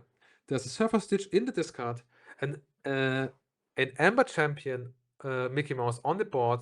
She just needs 1 more Amber character to activate his Singer 8 keyword, and would then be able to sing Circle of Life and bring the Surfer Stitch into play.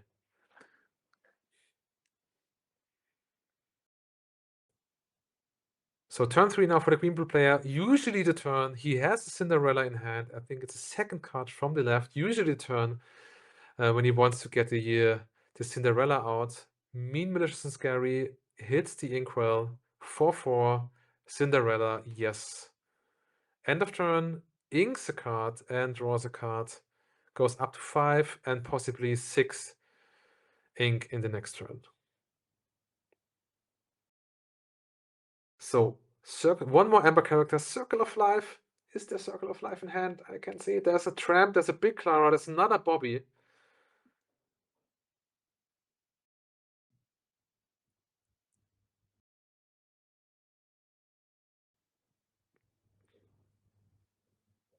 Whoever joins us this now, we are live from Dortmund, Germany with the Winter Cup, day 4, the Secret Rare Series. We're in Swiss round 3, seeing green blue against lemon lime Circle of Life deck. Clarabelle discarded, Tramp being played, draw 4, discard 4.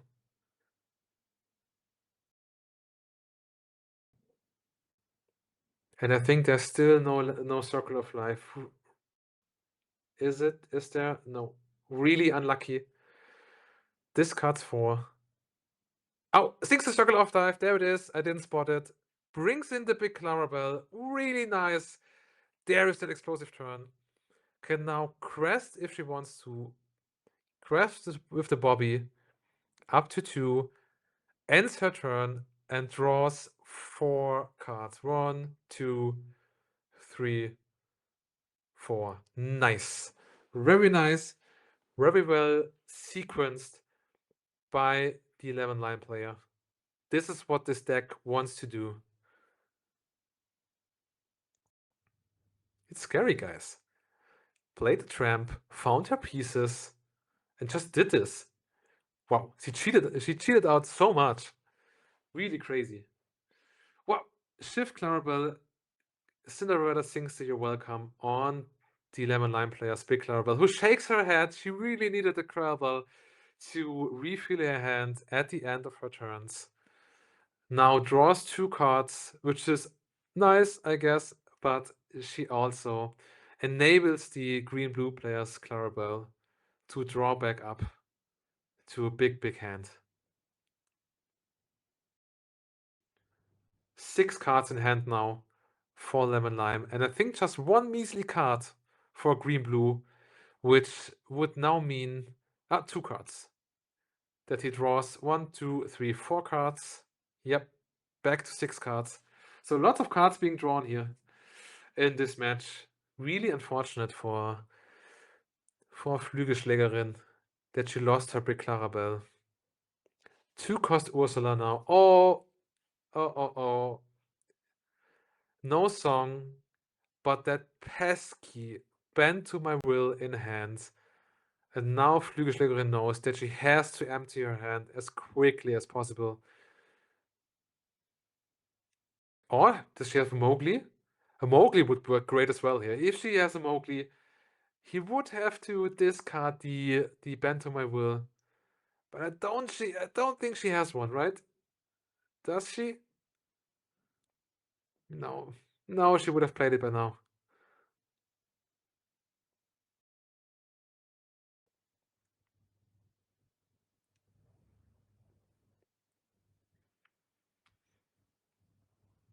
Man, looking at that hand from the green-blue player was really like looking into a bell.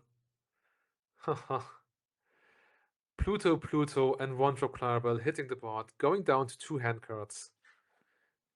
Which makes sense. It kind of disincentivizes the green-blue player from playing the Bend to My Will. Not really that much of a value anymore. Bobby and the Tramp challenging the Cinderella.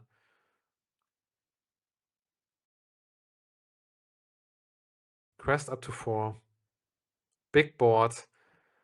But not that great of a board, you know? Lots of 1-questers. Lots of small characters. And only 2 cards in hand now. It's a real back and forth game. Lots of cards being played, big characters being brought into the game and removed again.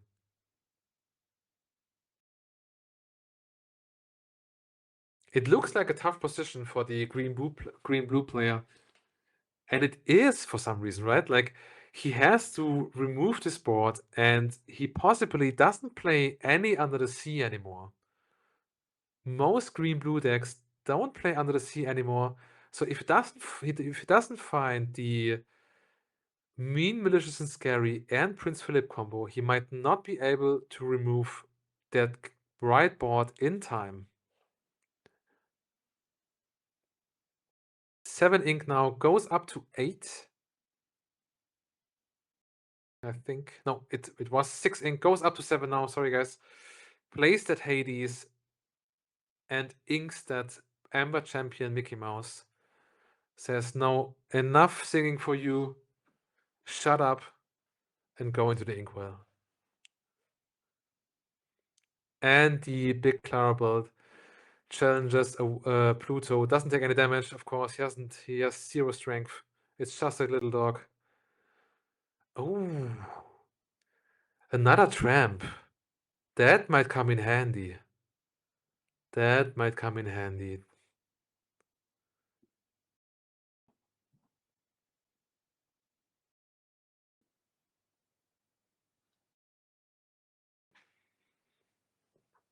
Crucial turn now Crucial turn for the lemon lime player. If she loses the grip on the game now, it will be tough from here on out. She has to find some good pieces. Possibly go wide even more. Draw 6 cards, discard 6 cards. There is the Mowgli. She knows that there's still a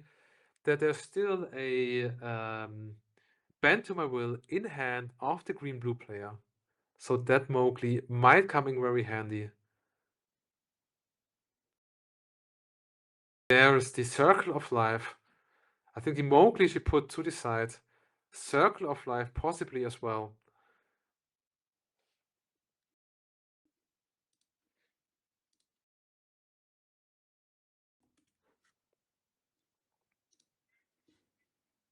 She is, of course, to sing the Circle of Life. It is a sing together, guys. So she is able to sing it. Hi, Mike. Hi, Misha. Nice to have you on the stream. Good that you're here. Discards a lot of cards, some big beefy bodies, and I think she kept the circle and she kept the Mowgli. Placed the Mowgli first. And discards the Bend to My Will, very nice. And now she's able to sing together if she chooses to do so with the big tramp and another 1-cost character. Uses the Bobby, I think it's a Bobby to the far left, uses the Bobby, plays the Surfer Stitch, I guess. Yep, Surfer Stitch hits the board, draws 2 cards, and she might start questing. Does she?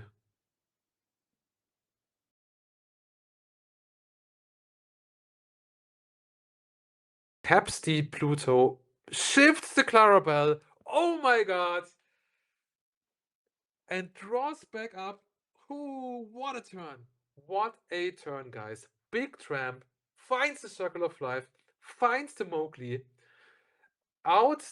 discards the Bend to My Will, brings in the Surfer Stitch, and he's able to shift the Clarabelle and draw back up.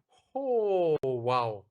Wow, wow, wow. Nice sequence of cards, nice sequence of play, very well played by die Flügelschlägerin from Team Iconic. Really turned it around here. It was a crucial turn. It was a crucial turn because control of the match might have slipped just there, but she was able to get back into the game, get some beefy bodies on board, and also get out the opponent's big Clarabelle. Really, really nice.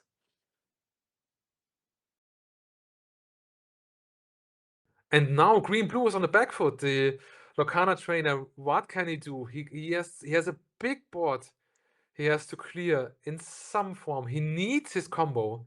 He does have the Prince Philip, but he does has 2 Prince Philips, but it doesn't have a single mean, malicious, and scary.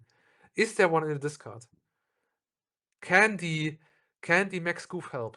I think there's none in the discard. Max Goof, of course, when he quests, is able to play a song from the discard that costs 4 or less for free. He opts to play the Royal Explorer, Prince Philip, the 3-cost Prince Philip, the shift target for the big Prince Philip. But he needs to find his combo. He needs to find a combo. He needs to clear that board. Look at that. 2 big tramps, big Clarabelle. There's a Bobby on the far left. There's 2 Plutos, Mowgli, Surfer Stitch. Oh my god. That's 8. That's 12 lore on board. She can go up to 17 if she just chooses to do so. She has a You're Welcome in hand. She does. Wow. It is scary though. It is scary to do that. She gives him 2 cards now, and he is in a position where he needs to find his combo. If he now draws into a mean, malicious, and scary, I think he has enough to hardcast it and shift the Prince Philip for 6. Did he find it? I don't think so. It didn't look like a mean, malicious, and scary in hand. She quests to 17, I think.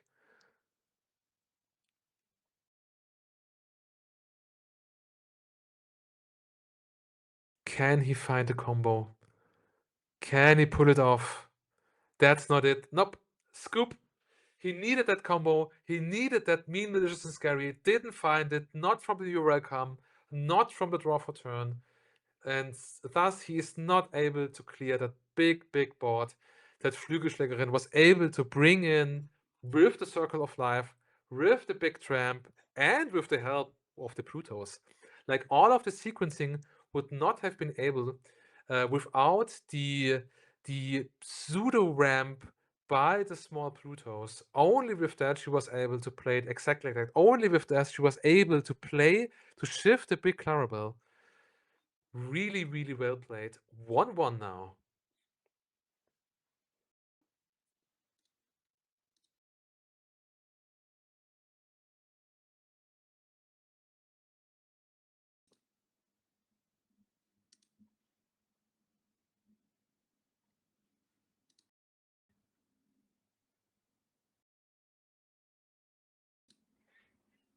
Green-blue now on the play in the third and final game of this match.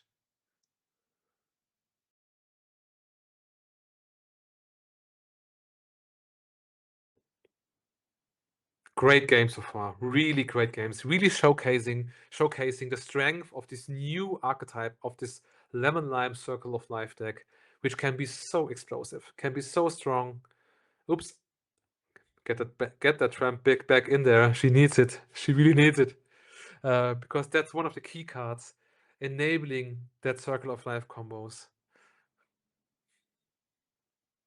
I think this deck might be a strong contender for one of the tier 1 decks in this format. Not quite sure if it breaks into the ranks of the purple steels, the blue steels, the green blues,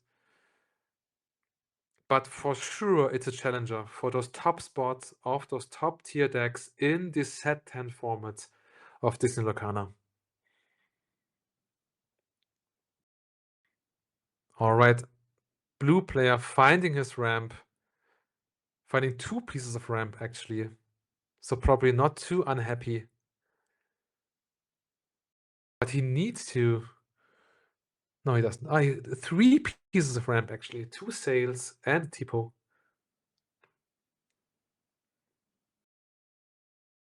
He keeps a sail. I think he keeps sail, keeps Cinderella, and something else. Mulligan's 4.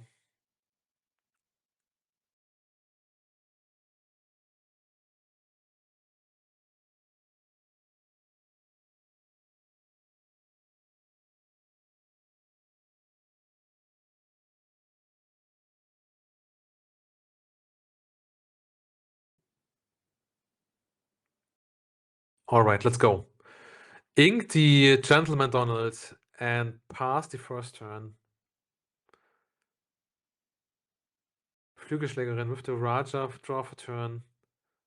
Opts to ink the Mean Magician Scary, the card that green blue player desperately wanted to see in the last match, now being inked away by his opponent.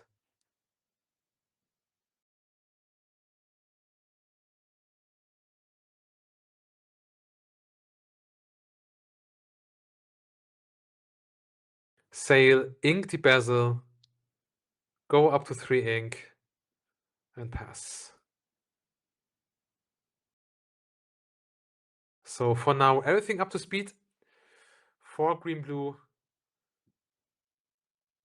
Draw discard effect, early draw discard effect for Lemon Lime, crucial for the game plan with the Circle of Life.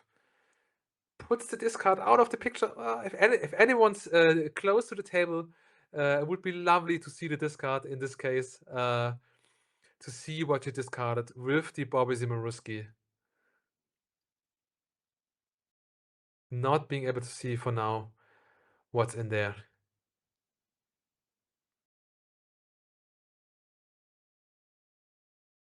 Ink the Tipo, possibly the turn for Cinderella. Also possible to play the Donald, but not really. a good idea against the lemon lime deck, against a very aggressive deck or somewhat aggressive deck. Opt for the Cinderella, and at the end of turn can now cycle a card, can ink a card face down. Tipo effect, by the way, so can be an uninkable, and it's a ready ink, so not quite Tipo, but he can draw a card for the card that he puts into the inkwell with Cinderella.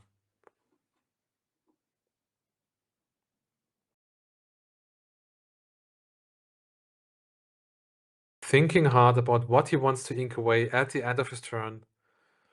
Ah, I didn't quite spot it, what he inked away. Draws a card.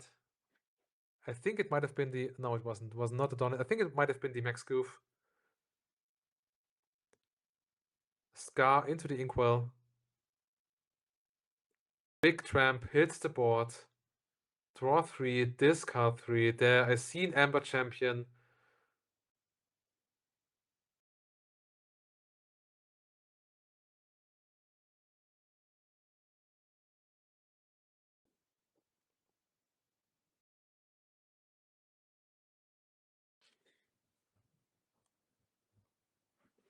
Let's see what she discards. We might not be able to see exactly what she discards. Ah, a Bobby, Surfer Stitch, and the Huey.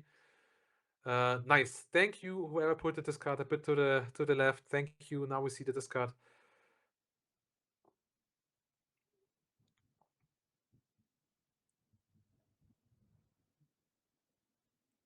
All right. Thinks about if she wants to quest. She does. Goes up to 3 with the Bobby and the small Clarabelle.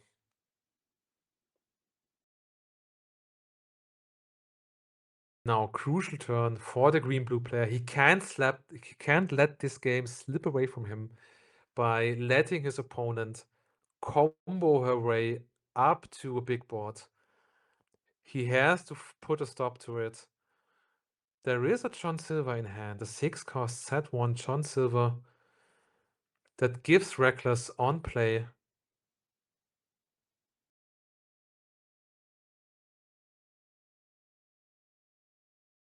Might be the most logical play now, but not really the best, right? Like, even if he gives Reckless to the big tramp, the big tramp can still sing if he wants to.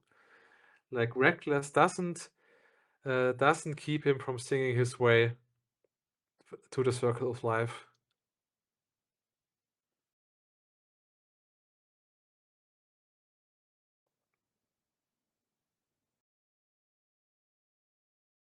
Tough turn, really tough turn. Intense match again.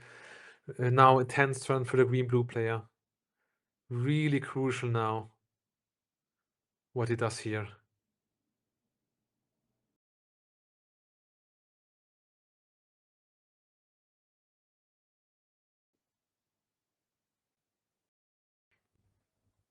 What's he going for?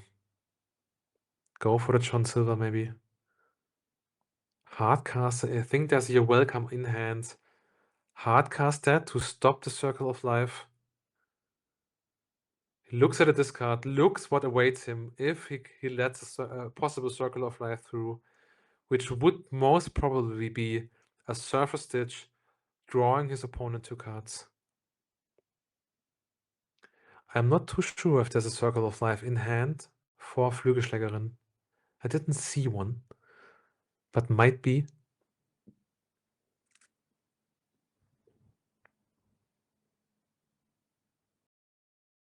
Inks the John Silver away, so it's not a John Silver. Possibly looks for a card. Yes, plays Division. What does he find? Low. He finds a plethora of good cards. Some of them he doesn't want to put under his deck, of course.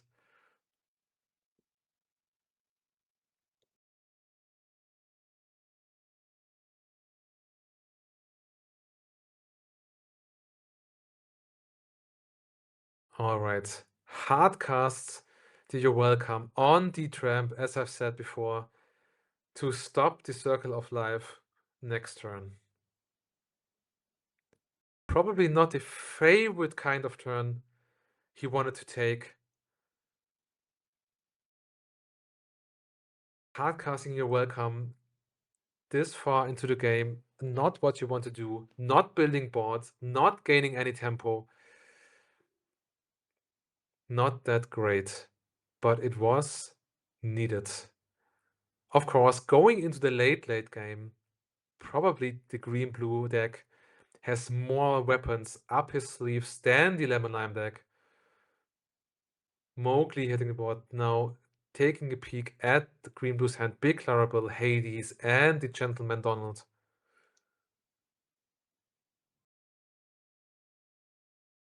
Kind of dreadful to see that, of course, because whatever you play here, whatever big character you play, is probably being outed by the Hades next turn. Hades, Raja hits the board, 3/4 set 10 bodyguard. And then a quest with the Bobby up to 4. Tipo being drawn off the top, inked away, of course, not needed anymore. There is the Hades, as I've said, inking the Raja. And now challenge into the Pluto.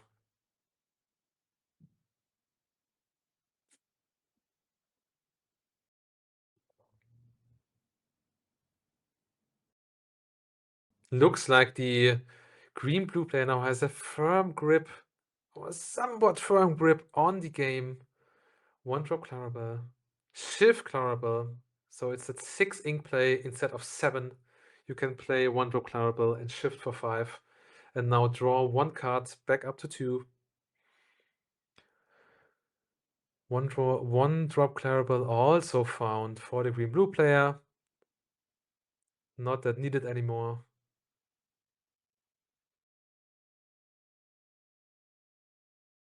He could have inked the Donald and also play the 1-drop Clarabelle to draw 2 cards with the big Clarabelle instead of just 1 card. Opts not to do so here. Maybe has a plan, let's see.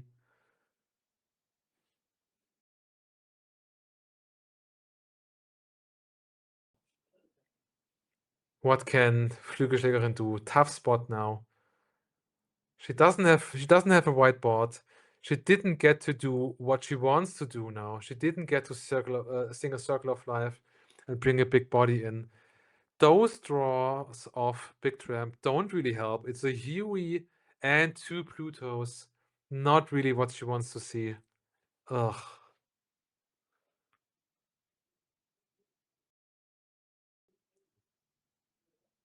Prince Philip as well. Discards a Prince Philip and the 2 Plutos. Maybe plays the Huey as well. Yes, she does.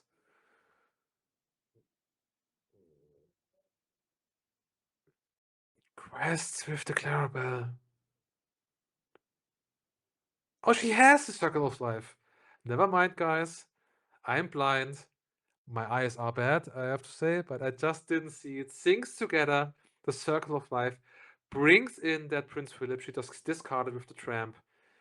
And banishing the damaged Cinderella. Great turn again. Bringing in 2 beefy bodies. Crest up to 5. And drawing 2 cards. Very, very nice sequencing. I didn't see the Circle of Life. I missed that, guys. Sorry for that. Nice turn by Flügelschlägerin. Getting back some control of the game. Now Lorcana Trainer is left with 2 big Clarabelles in hand. And I think the Gentleman Donald is also there as well. So no control tools, really. Nothing you can really do to do something against that board that Flügelschlägerin was able to set up with the last turn. Ink the Clarabelle. Play the Gentleman Donald. And probably challenges the Mowgli with the Hades and pass, I guess. He needs the Clarabelle. Oh. He challenges the big Clarabelle. No more cards for you, he says. Another top deck Circle of Life. Feels good, man. Feels good. Wow. Is there another Prince Philip in the discard? I don't think so. Is there? Oh my god. Top deck Circle of Life. Feels good, man. Wow. Is there? No. Nope, it's a Surfer Stitch. Come in, draws 2. She could play. Could she? How much ink does she have? Can she play Hardcastle Prince Philip? I don't think so. I don't think it's enough. Even with the Huey. For 2, the Ursula. Sees Division and the Declarable in hand. Nothing to discard. A Huey next, probably. Second Huey. I think there's another Mean Magician Scary in hand. Challenges. The challenge. Big bodies out. Great turn again. Wow. Wow. And the circle of life. Oh my god. And the Under the Sea to top it off. Clears the board of the green-blue player of Lorcana Trainer. Has now total control of the game and the board. Great turn by Flügelschlägerin. Well played. Lorcana Trainer goes on the search. Needs to find something desperately. But it does look grim. It does look grim. There is potential. There's 10 lore on board for the Lemon Lime player. Wow. Wow, wow, wow. This deck is scary, guys. My god. So many explosive turns. Really hard to pilot, I think. The sequencing is so crucial with this deck. Well done by Flügelschlägerin.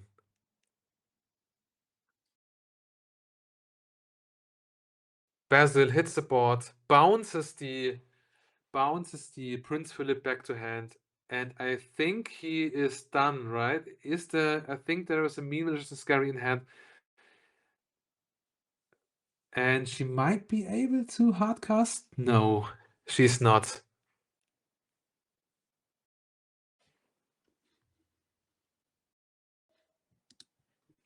Let's see. Inks the Raja. 7 ink now. It would be. There's another Circle of Life. There is another Circle of Life in hand, I think.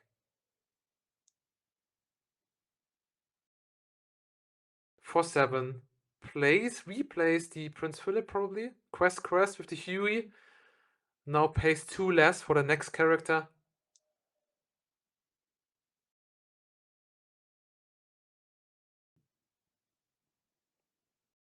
Thinking hard about what she wants to do here.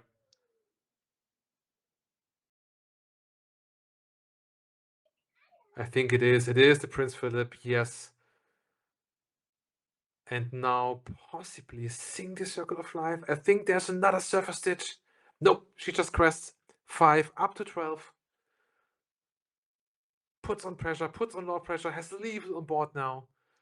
And if the green-blue player doesn't find a way to remove some crucial pieces, some pieces here from the board, I think it's done so.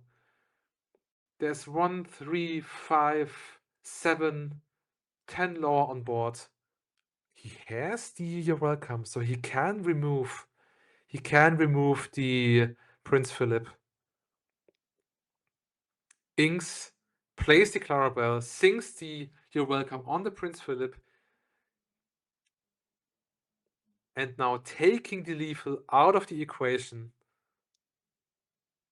Ooh, a big oof he just did. He knows he's in a very, very tough spot. Maybe not redeemable, but he does his best. Let's see what he's able to pull off now. Flügelschlägerin can now go up 7 lore up to 19.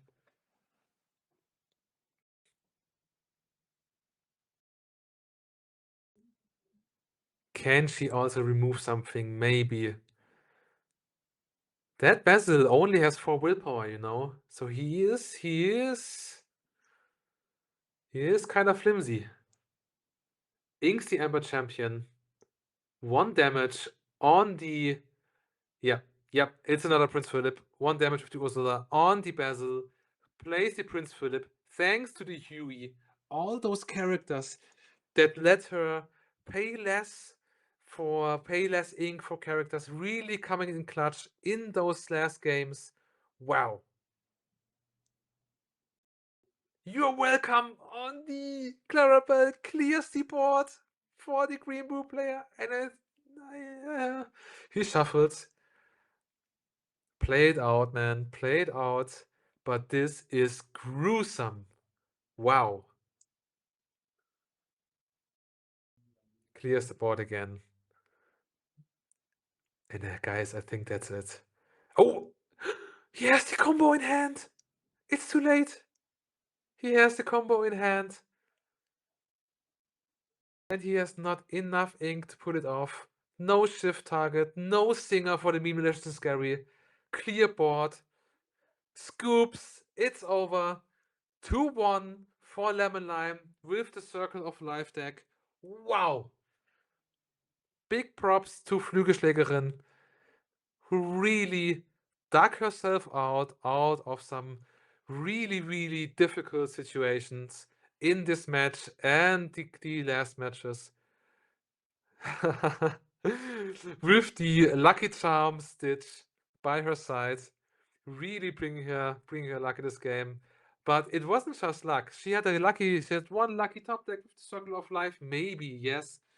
But it was just nice gameplay, good sequencing, nice understanding of the state of the game that she is in, and was able to clear the board multiple times. Not that easy with a deck that doesn't have those Hades and stuff, but she was able to clear the board multiple times and building her own board. Really impressive, I have to say. Wow. Hey guys, welcome back. Swiss round 3. Oh, round 3 we just saw. Swiss round 4 now starting. Players are setting up. We just had a thrill of a game with Lemon Lime Circle of Life against the green blue deck, which the Lemon Lime player managed to squeeze through with some amazing gameplay. A shout out again to Flügelschlägerin from Team Iconic. Her teammate, by the way, I just saw. Her teammate in Barcelona CCQ is in the semifinals. So both players from Team Iconic competing today and more doing very well. Shout out to Shorty from Team Iconic fighting for that CCQ final in Barcelona. I think the streaming table is being set up. I think we are almost ready to go with the Swiss round 4 and another round of some amazing set 10 Lorcana. I really gotta say, after that dreadful set 9, that set 10 is a breeze of fresh air. I really love it.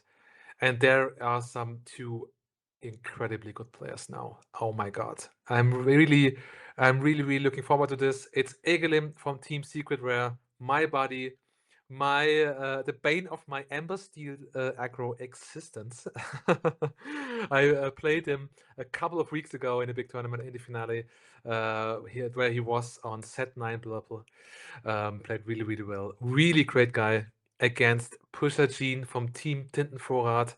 A great team, very strong team here in Germany, and an amazing player. A very insightful player, very analytic in his plays, and very thought through in everything what he does. So this is a big one, guys. Like, these are 2, I would say, okay, it's tough to do top X ratings of players, but these are definitely 2 of the top players here in Germany and on this day in this tournament today. They are 1 and 2 after round 3. Pusher Gene with a clean record. 3-0. He dropped not a single game so far. And Egelim on the left side here also didn't drop a single game so far. So they are both flawless, both going in without a single game loss. And I think they're both going in with Purple Steel. Purple Steel Mirror, guys. This is a close one. Like, there's not in the Purple Steel Mirror, there's probably not much. No, there's not too many deciding factors. It's a card draw. It's who finds the strength. Maybe who finds a dock. This will be very interesting to see.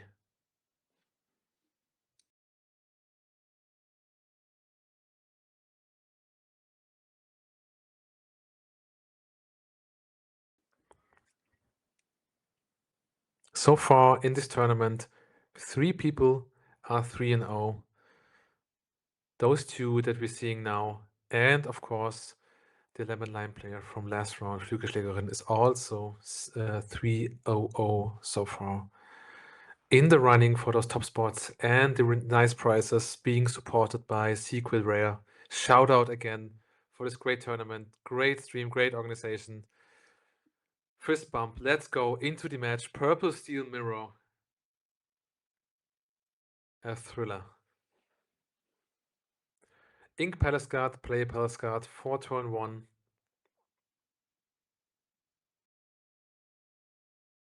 I see Black Heron in game, Hades, there is the strength. There is the strength that can be so decisive in those steel mirrors. Doesn't really matter what steel mirrors, in any steel mirror, it's such an important card. Also has the Lexington for his turn 3, plays the Black Heron on 2, quests with the Palace Guard. He has that Lexington for his turn 3, which then is able to sing the strength on turn 4. Probably will opt to play the Lexington, I assume. Yes, he does. Inks the Giant Cobra, plays the Lexington, exactly.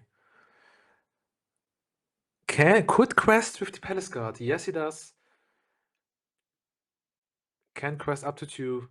Has this 1/4 deadline, so is safe from the Calhoun for now. Dead Pete! Dead Pete comes in clutch. Blocks the Lexington from singing the strength, enabling him to sing the strength next turn himself. Egelim doesn't have another Pete. Usually in the Steel Mirror, if they play it on the draw, play that Pete on turn 3, you have to have that counter Pete to do the same thing to them that they just did to you, but it doesn't have it. Quests for 2 with the Lexington and the Palace Guard, passes the turn, and I think that Dumbo is donezo.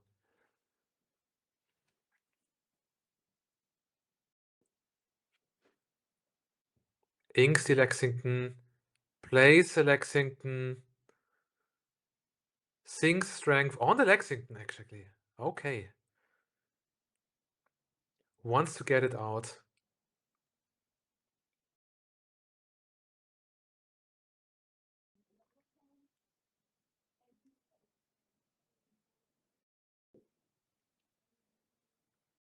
Not too scared of the Dumbo, of course. Of course, I say. Not too scared of Dumbo. There's not that many. Is that another? That's the strength. There's not too many evasive characters left in the purple steel decks. Like all these on your turn evasives, almost gone. Sometimes only the happy remaining, as we saw in round 1 today. There's the Hades in hand. Could Ink play the Hades on something? But it's tough. What do you want to out here? I'm not too sure. The Lexington, maybe? I think you need to do the Lexington, right?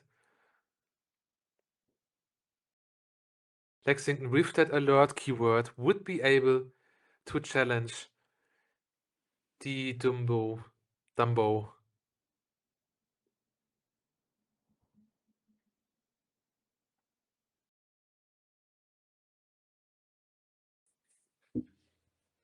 Very important turn. Very important turn now for Egelim on the left.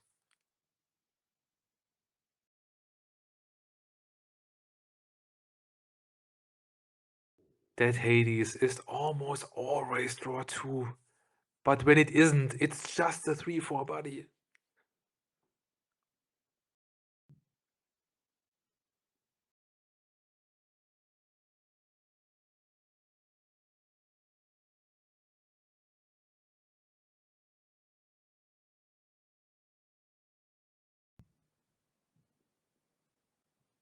Inks the strength.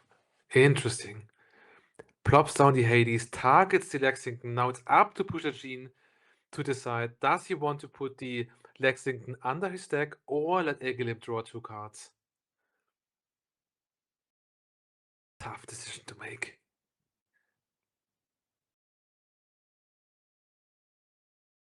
If he puts that Lexington under his deck, he has for now no tools against that evasive Dumbo. No, lets him draw 2 cards. It's a Strength of the Raging Fire.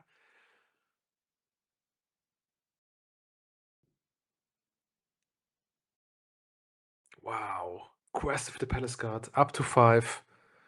2 cards in hand. And it's an Yzma. And a dog. Well, okay. Those two don't go too well together. But it is what it is. It wasn't dog, I think. It was not unhappy, right? Dumbo comes in for Pushachin, passes the turn, not being able to do much more.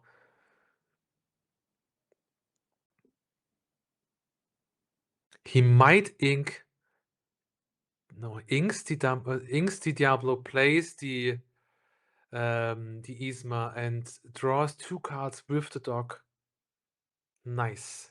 Goes wide, has a 2 quest on board now, and the tool to refill his hand next turn with the Yzma effect.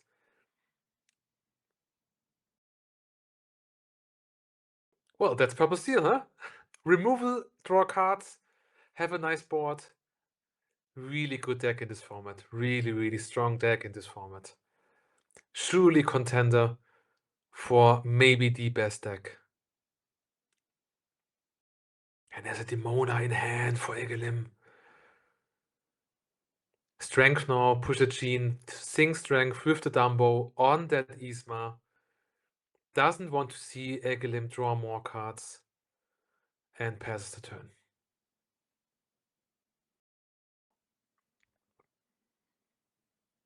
But he can't. Oh, the Hades! Another Hades off the top.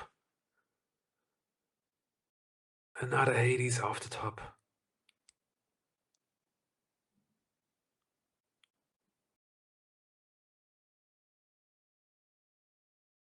Four lore on the board now for Egelim. It's 8-0. Really pulling ahead. But it's not so much about pulling ahead, it's also about board control and cards in hand. 3 cards in hand, 2-2. Can't play the Hades now, really. Or does he go for the Demona? I think he does. Yeah.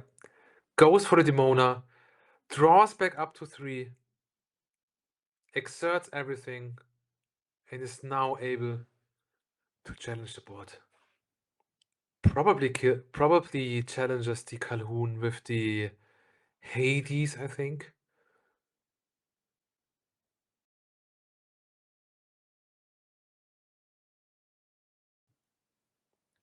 Dumbo Zinks, the new mini Zeus on Genie, 4 damage. Now, +1 challenger actually for the Hades, doesn't really matter though. Takes out the Calhoun. Yeah. Scoop for Pusha Gene. He knows it's his own deck. He knows Purple Steel very well. He knows what this means. He knows what board control like this means and cards in hand. He knows that there's no coming back from this, not with the cards he had in hand, not with the board he hasn't had in front of him. He knew it was hopeless from there on. Decides to scoop, decides to mentally reset for the game on the play now.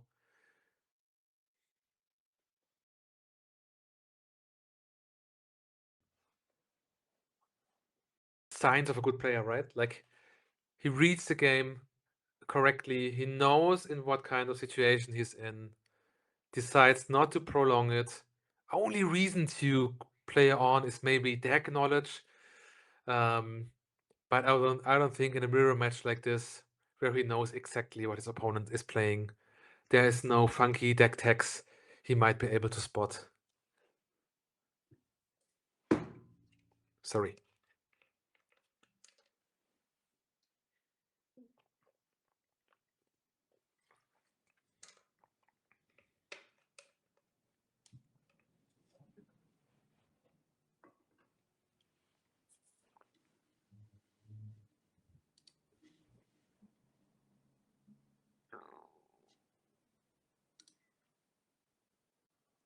So game 2 now. Egelim also and the Cheshire Cat. Also on that 3-cost Cheshire Cat, 3/4 boost 2. Whenever you boost her, you can move 2 damage from chosen character to chosen opposing character. Very good card.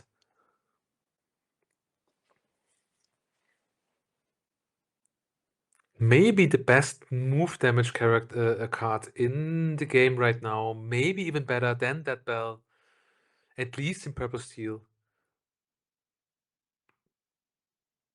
Definitely better again than that panic that we had some sets back.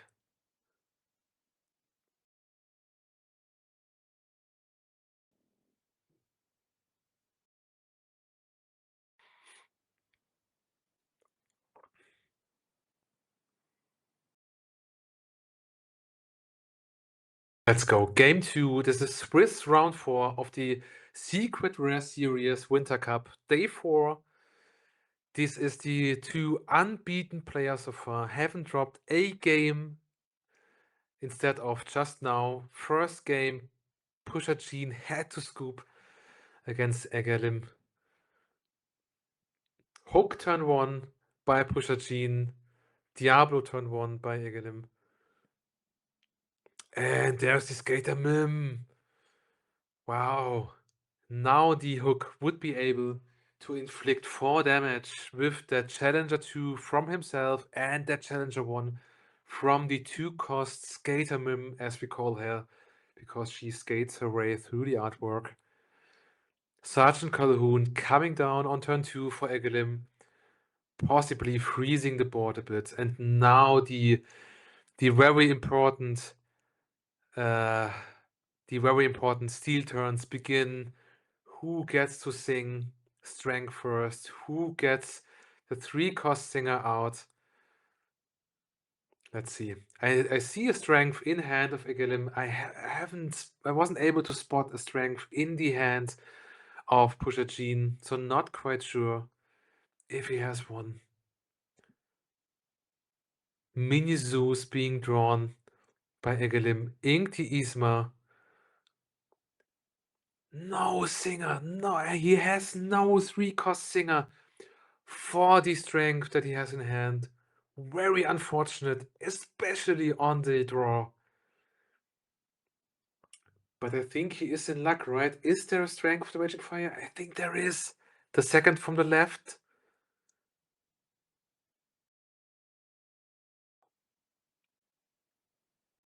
Inkti Dumbo. Play Calhoun. A lot of sergeants on the board here. I don't think he doesn't have that strength, right?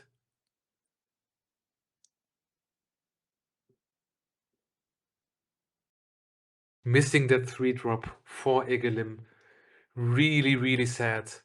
Not being able to sing that strength now really means he can't.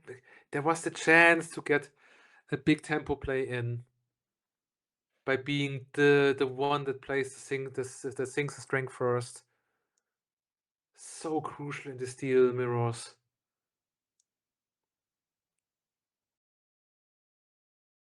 There is the strength. There is it. Singing onto the Calhoun. Probably passing the turn now, would be my guess. Only the 1-drop and the 2-drop remaining for Egelim, and the white board for Pusher Gene.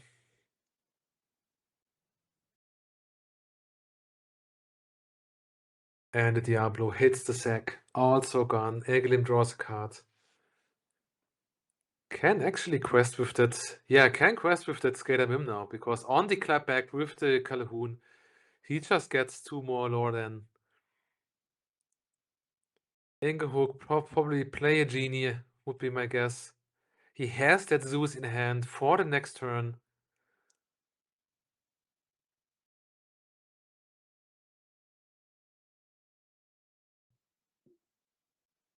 But he has to be wary. Yeah, plays a Genie, draws a card. If that Zeus would be gone next turn, he would be in big trouble.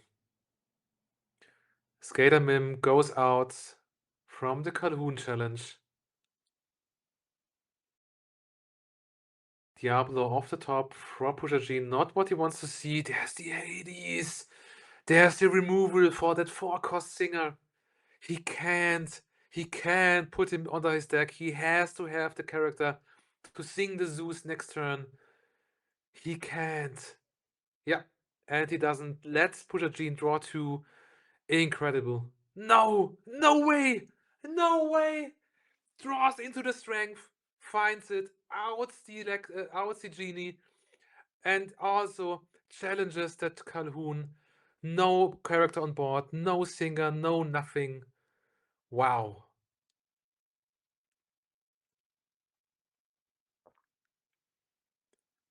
And all of this coming down to Egelim not having that 3-cost character on turn 3 that would have been able to sing the strength on turn 4.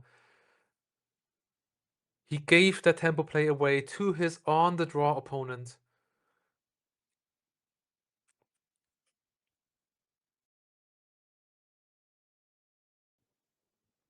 And now he's in big problems.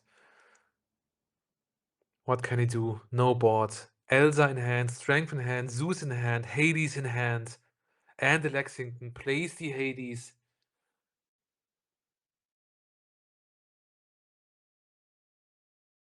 Still choosing the target. Not quite sure. Targets the Lexington.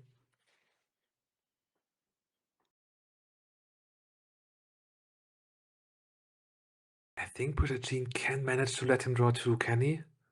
Yeah, he lets him draw 2. It's okay. He says, go ahead. You don't have board. Cards on board, greater than cards in hand. There is that enchanted Isma from set 6 with the tap effect. Like if you have fewer than 3 cards in your hand, you can draw up to 3 cards. But he is able to out that Isma now. He has that Zeus in hand. The Isma only has 3 willpower. So he can't sing her away.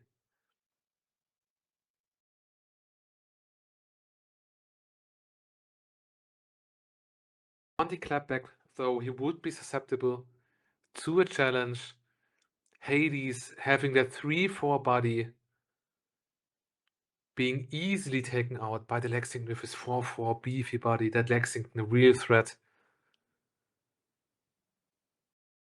So many cards in hand and still in big trouble.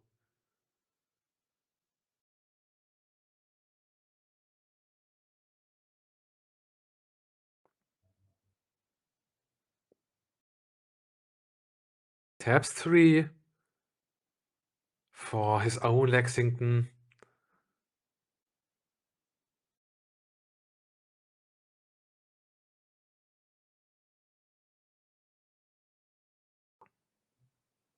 Might want to play the Cobra now. No, it's the White Rose. Is it? Nope, it's the Cobra. Yes, discards the White Rose, goes up to 6. And now probably thinks that Zeus on the Isma. Yep, there it is.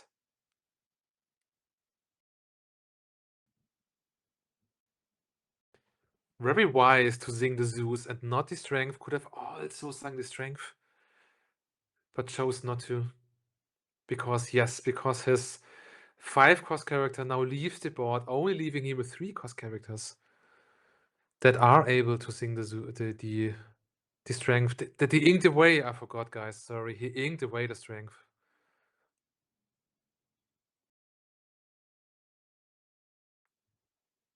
Elsa comes in now. Maybe exerts the Calhoun or the Hades.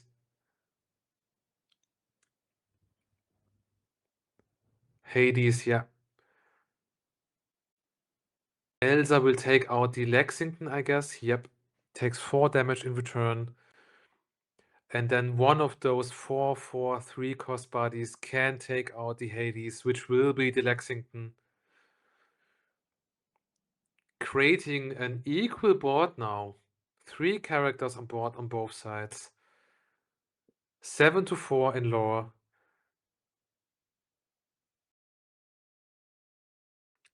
And suddenly it's an okay spot for Egelim. He clawed his way back into the game.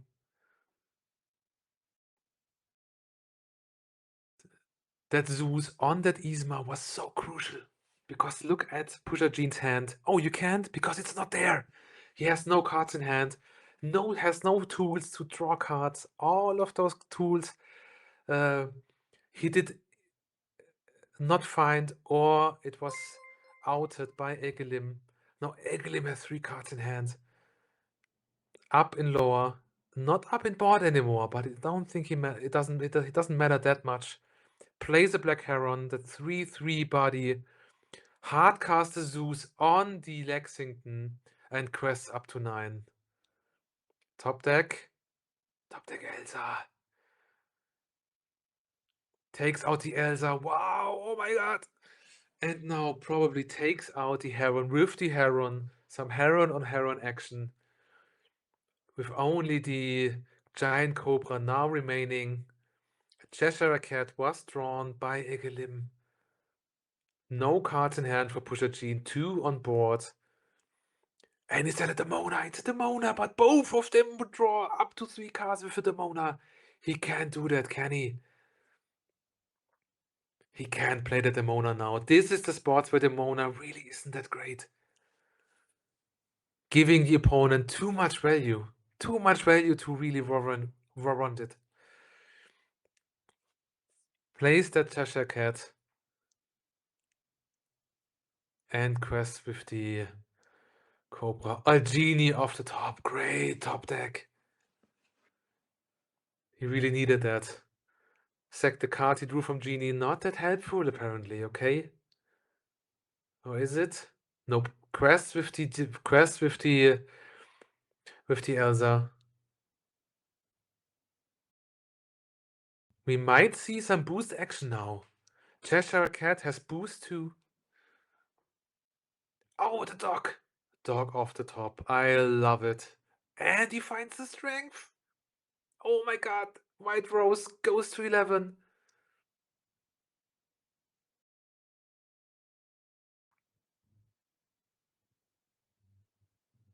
Wow. He could boost the Cheshire Cat, move 1 damage to another character, and then sing for 4 on the Elsa. Or he just sings away the Genie. Would also be fine. Yes, he does.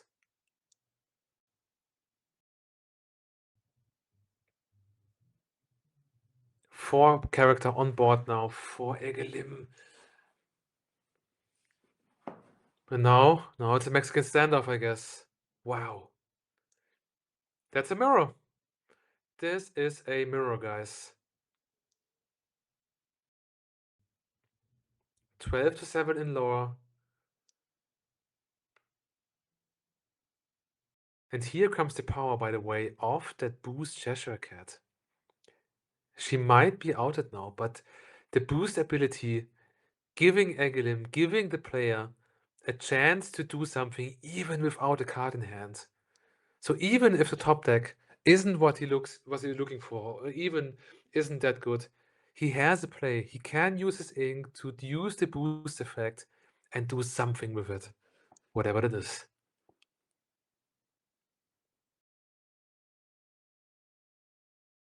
Passes the turn, back to Egelim. Draw for turn, let's see. It's Zeus, is it? I think so. He has enough to boost and hardcast.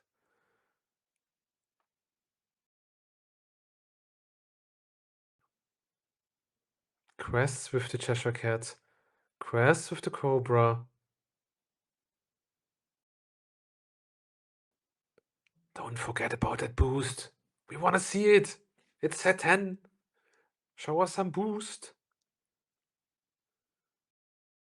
16 passes turn.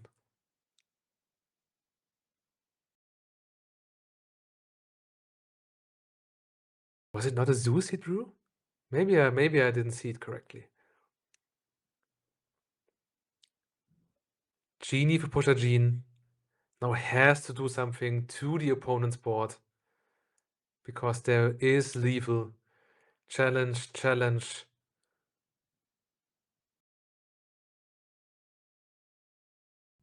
And those two go into the Cheshire Cat. Wow, a costly challenge by pusher Gene, losing so many characters to prevent lethal from Egelim.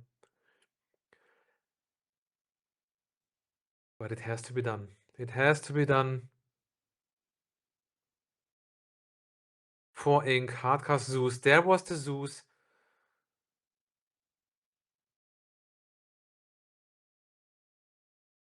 Does he challenge here?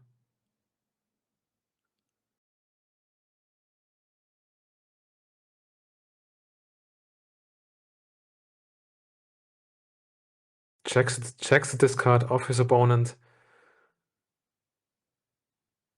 Looks for what might yet come for pusher Gene off the top. And decides to quest. Passes the turn. Cheshire Cat. Boosts the Cheshire Cat for 2.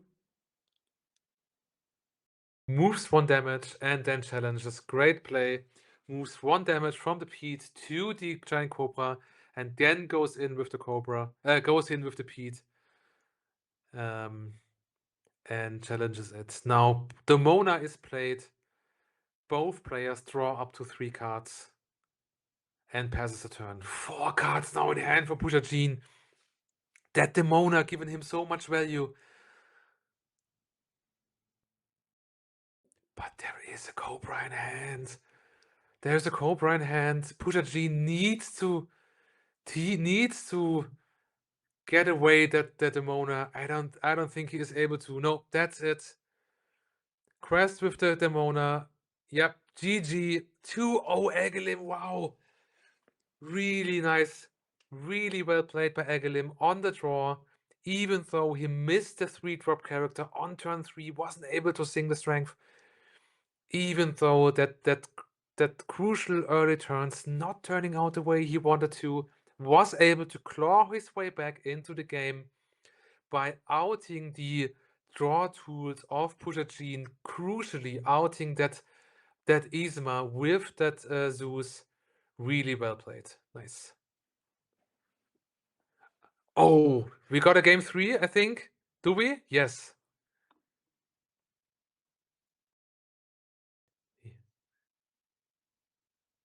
We got game 3 of table 3, I guess. It's TKT Nemesis. Oh, right. It's the sorry. It's table 2. Yes, because yeah. We got TKT Nemesis, which we saw earlier in the day on his purple steel against Secret from Team Dark Wings, a great player, a green-blue believer.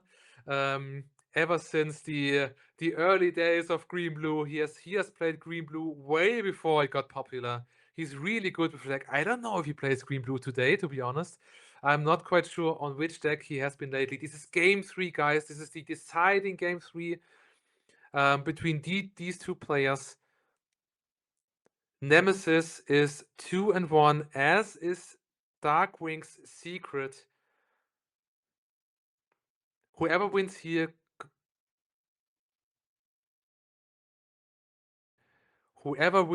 goes up to 3-1 and is well positioned to get some nice prizes.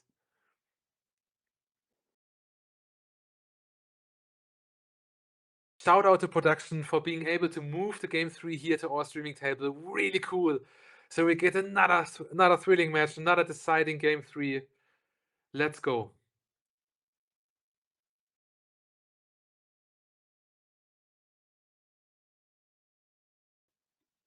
Yeah, it's green blue against purple steel. Usually a tough matchup for green blue. At least it was in the last set.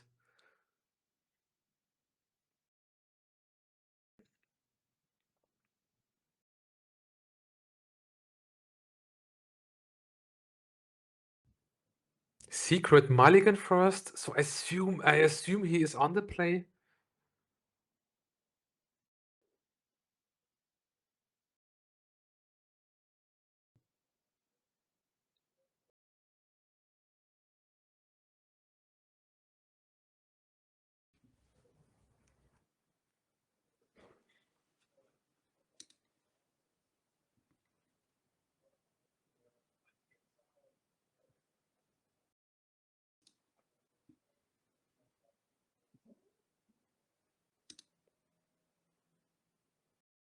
Let's go.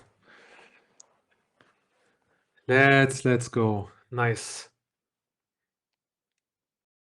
Purple steel, green blue. Wait, is it? Aha, silly me. Silly me. It's not green blue. It's green purple.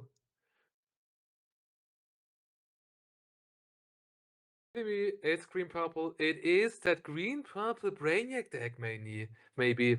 That very bouncy deck. So Secret staying true to the green color he's so proficient with, but switching to that purple deck.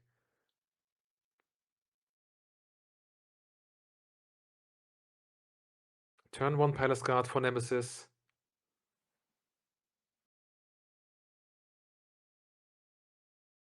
And the Amethyst Chromicon on turn 2, instantly being tapped. Both players can draw 1 card. And quest with the Webby. The 1-drop Webby. He is on the play, so that shift Webby, not that powerful. At least when it comes to her effect. Black Heron being plopped down, that 3/3 body, and quest with the Palace card up to 1. Chromicon again, draw a card, both draw a card.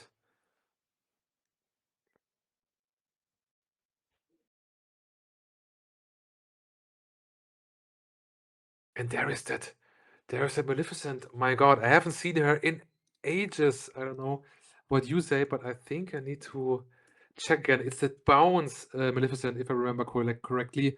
When this character quests, you may choose and discard a card to return chosen character, item, or location with cost 3 or less to their player's hands.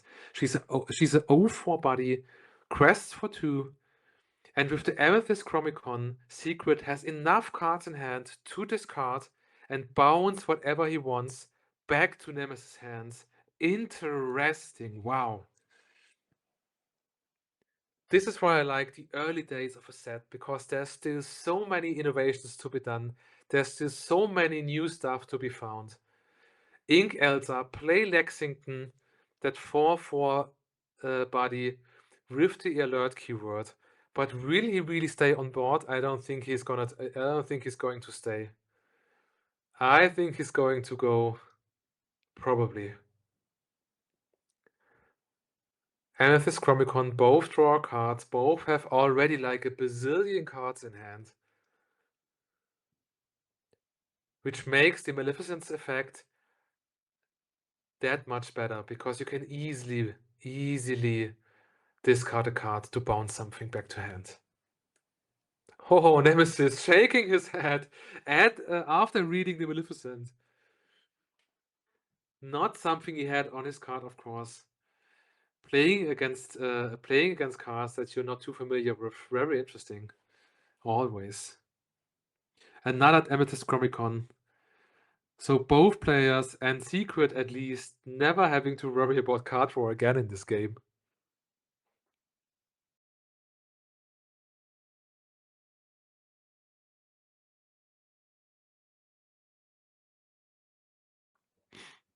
Ink Webby, Shift the Webby, 2/4 body with the ward keyword and quest for 2.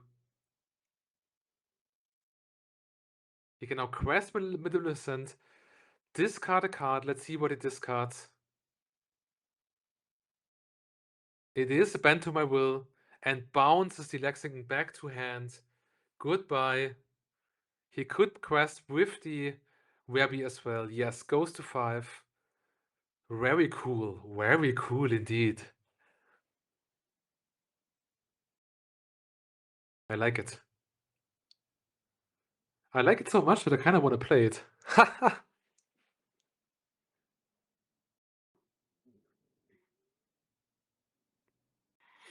Yeah, that was to be expected. The 3/3 Black Heron and that 1/4 Palace Guard take out the 0/4 Maleficent. Doesn't want that to happen again. Doesn't want to lose a character he plays again by having to bounce it back to his hand. Genie comes in, draws him a card as if he hasn't already enough cards in hand. Let's go. Ready up. Only the Webby left now.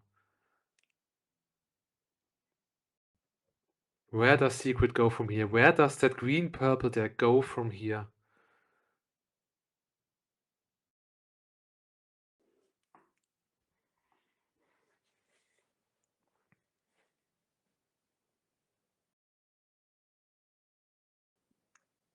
He taps 3. Maybe going for that Royal Explorer. The Prince Philip. I think I saw him in hand. The shift target.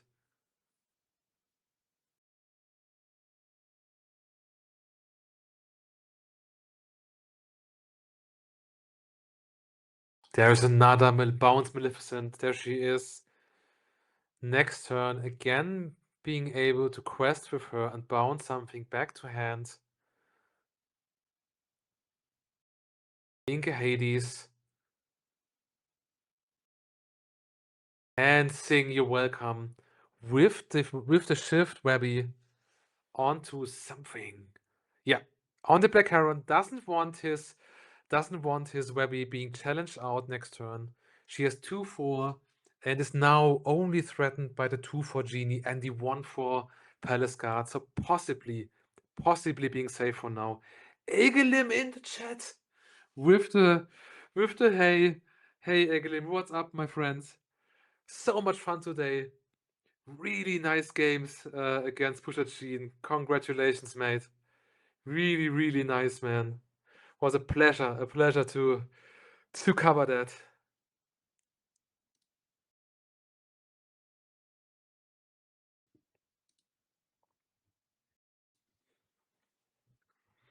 Let's see what Papacy can do here. Taps to Skater Mim. Nope. It's the Calhoun. Tries to freeze the board. Oh, much love. Much love, Egelim. Back to you. Hope to see you soon. Hope to see you soon again. Yeah. It's so much fun casting, I can say. I love it. Singing the strength on the Maleficent. He built the board, plops down the Calhoun, plops down the Giant Cobra, big beefy bodies, takes away that Maleficent. So now Secret not able to bounce a character back to hand. And only the Webby on board. That's not a lot. The Prince Philip comes in. Does he have the combo? I mean, he's playing to that combo, right? He's playing to that combo, but now if the Demona comes down, we go into turn 6 for Purple. We go into that 6 ink turn. If he finds a Demona, he can turn that Prince Philip around, and possibly there's the combo in hand. Did you see it? There's the meme, this is scary. And there's also the shift Prince Philip. Now Secret has to hope that there's no Demona.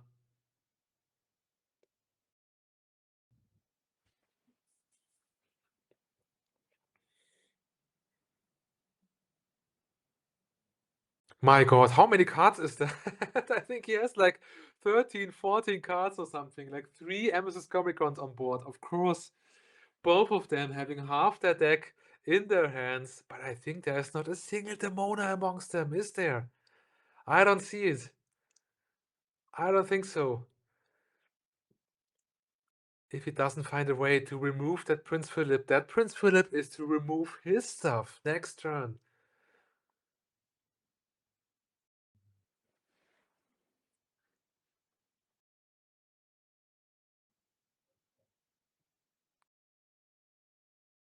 Ink the Elsa. Did you guys see the Mona? I didn't see one. He looks, he searches for it. Is it somewhere? Is it? Nope. It is not. It is a Cobra. Did he discard something? Ah, no, I did. Yes. All right. Goes up to 8. 8 to 5 now for the Purple Steel player. But we all know what's coming. We all know what's coming. It is in hand, I think. He inked one Mean, Malicious, and Scary. So at least he has at least another one in hand. And I think I saw the Shift Prince Philip. Purple Steel, he quests through up to 14 now. Doing what he can with his board before it's gone, before it's sent into oblivion. Possibly sing with the Webby, shift the Prince Philip,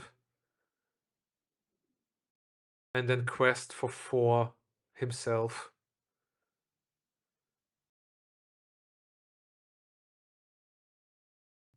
Production, quick shout out. Could you? I think the cam moved a bit so we can't see the lore counter at the moment. There is the Mean, Malicious, and Scary being sung by Webby. Shift Prince Philip, banish all damaged characters, which is all of them because of the MMS, and quest for thanks production, thank you, and quest for 4 up to 9 now with 6 lore on board and so many cards in hand. Wow.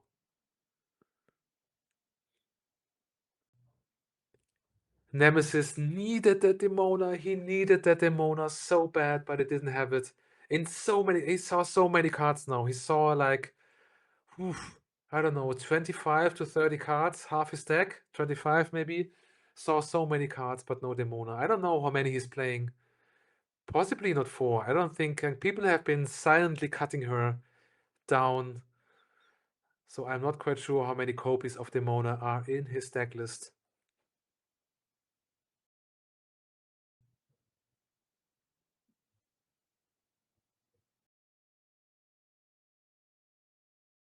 Tinkerbell hits the board. That's set 6 Tinkerbell. Quest for 2. And with the evasive keyword, another Tinkerbell there. Can he plop down another 2 quester? No. No, he can't. No other 2 quester. He could have threatened lethal here if he had another 2 quester.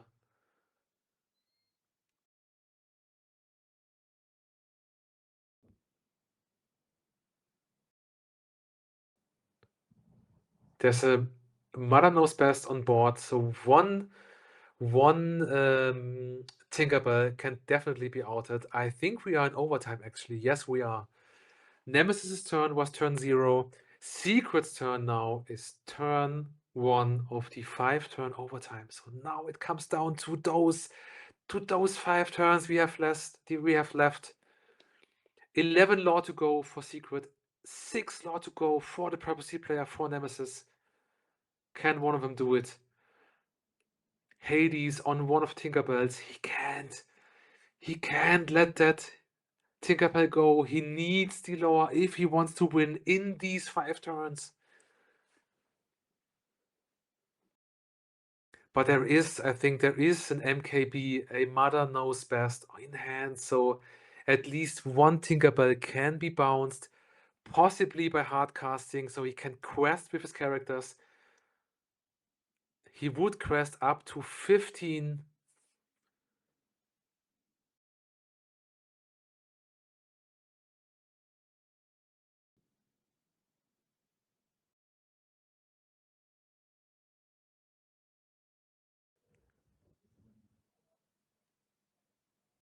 There's the Mother Knows Best being sung.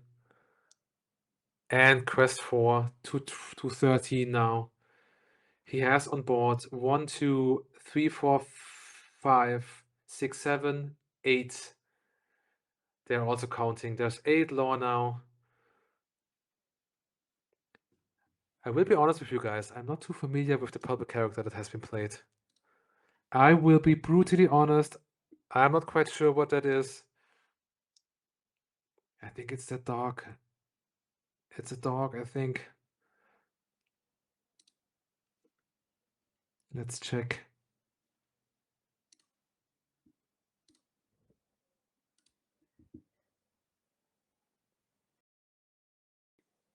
Yep, it's the Nana.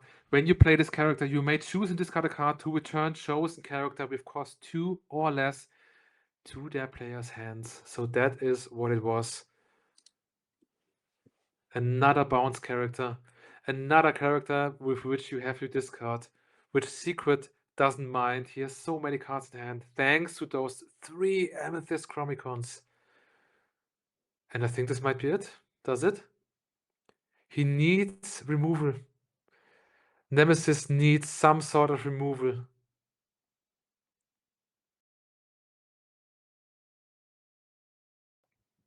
This is turn. This has to be turn 2 now of overtime, I think.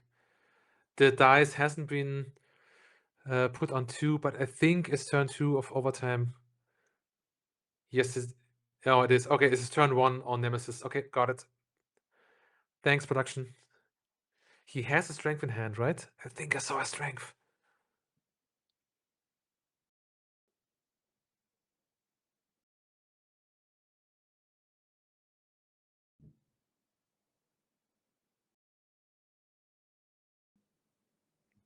Tap 2. Nope. Reconsider. Tap those 2. Play the Timothy Q Mouse, which has this 1/4 body and quests for 2 if there's another evasive character of yours in play, which there is with the Tinkerbell. There is the Black Heron for 2.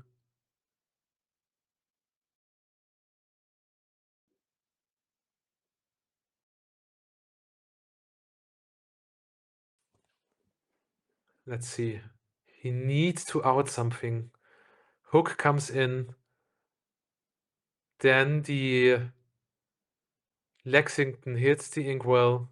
And there is the strength in hand. 2 strengths he has. Is it 2? Hard cast 1 strength.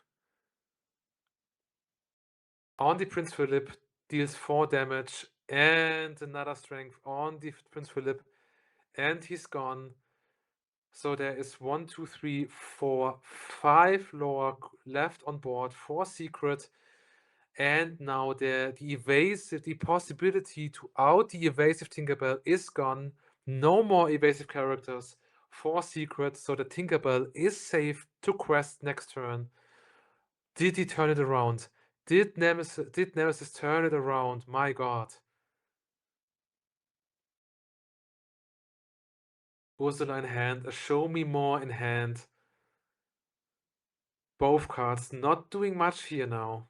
Kinda dead. Yep, ink the Ursula. Sing the Mean Version Scary and another Prince Philip. Oh my god, there it is. This second dreaded combo of MMS and Prince Philip, crest to 17, and I think that might be it. I think that might be it. 2 strengths have been used by Purple Steel. What can he do? He can pull a B prep from his pocket and slam it down on the board, but that's pretty much it.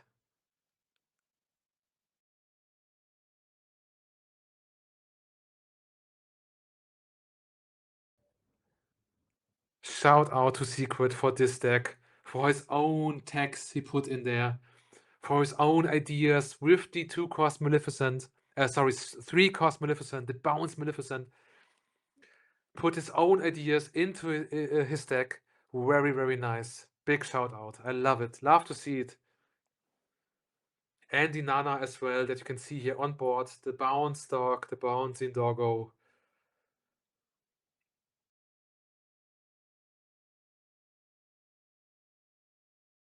You have to remove now pretty much everything. But most crucially, you have to remove that Prince Philip that's lurking in the second row there on the bottom right of your screen. Yeah, Play a dog. Discard 5. Let's see what it is. I don't think so.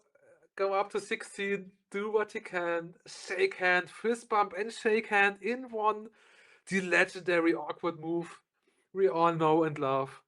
GG's, well played by Team Dark Wings Secret in the overtime of round 4 in Swiss. Incredible bouncy deck he has there. Green purple with the Amethyst Chromicons drawing and drawing and drawing. And who cares? Who cares if you draw your combo? Your Meme Scary and Prince Philip combo. Incredible. I think this was the last match of round 4, so we should be pretty much good to go quickly into round 5. Hey guys, welcome back. We are ready for the last round of our tournament today, round 5, and we're going to have a great match. We're going to see Secret again, who we just saw in that deciding game 3 with that green purple bounce list, will be going up now in the next match against Max from Team Kitchen Table, Team Küchen Tisch. They will the match we chose. They will play for that coveted third spot in the ranking, probably in the end. So we're going to see that special green purple bounce deck again, which I'm very excited about. I'm really looking forward to it. They are still prepping the table, setting up now. And we also see a new player we haven't seen on stream today so far. Max from TKT. I'm not quite sure what deck he's playing, but we'll see shortly. There they are, Darkwing Secret and Max from Team Kitchen Table, Team TKT, Team Küchentisch with my deck. This is a treat just for me. Amber Steel Aggro. Good to see that the deck is still alive, that it's still viable. It was doomed by so many people that it's done, that it's dead, that it can't be played anymore. But I think it's still viable, and Max is proving this today here, playing that Amber Steel to a nice score from 3 wins and 1 loss so far. Now probably going up into a matchup that's kind of tough. He has to go under Secret combos. He has to go under the removal tools of Secret. Most importantly, that MMS and Prince Philip combo. And Secret has to be wary of gifting Max too many cards. Like, it's always not a good idea to give an aggro player too many cards in hand, because they're gonna fill the board. If they do, you have to find your combo. You have to remove the board. Let's go. Amber Steel on the play. Ingsu Mulan plays the Aurora. So happy to see Amber Steel here, really. Prince Philip into the Inkwell. There is the Royal Guard, the Octopus, which has this 1/2 stat line and gets +1 strength for each card drawn in turn. Crest with the Aurora, ink the Penny, and pay 1 less for the next Princess character Max plays, which is the Tiana, which comes in for 2 ink.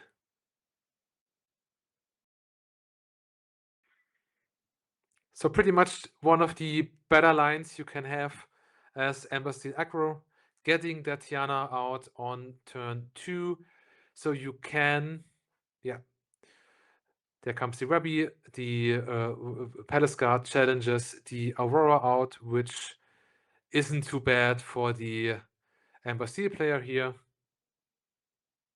Having that Tiana on turn 2 is really good, because then on turn 3 you can sing Strength with her, possibly. There comes the Lady, there comes the Nala, and Quest with the Tiana up to 3. Now being protected by herself, of course. If being challenged, the attacking or the challenging character gets -3 ink strength, except when the challenging player pays 3 ink. Shift Webby now on 2 ink. He could quest with her and ink from top. Or maybe he wants to play MKB, Mother Knows Best, on that Tiana.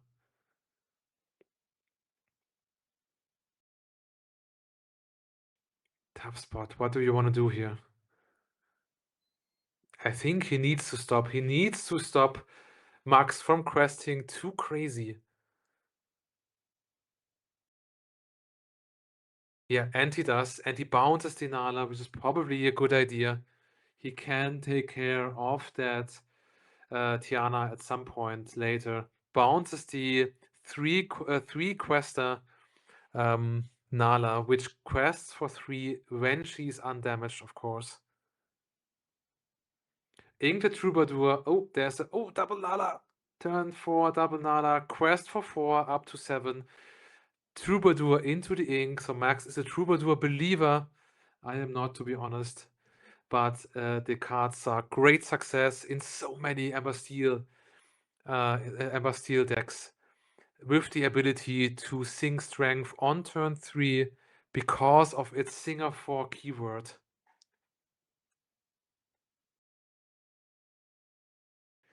There is the Prince Philip, the shift target, the Royal Explorer, the set 6 Prince Philip, the warded 3/2 quests for 2. Here's the mean, malicious, and scary on the board. On all characters, actually, the mean, malicious, and scary is put 1 damage counter, not deal 1 damage. So the resist 1 by Nala doesn't work here. And now she doesn't quest for 3 anymore. She only quests for 2 now because she is damaged. So only the potential for 8 lore now.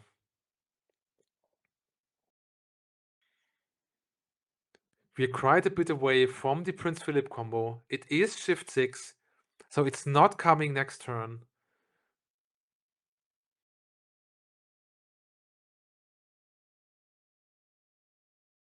Two cards in hand for Max.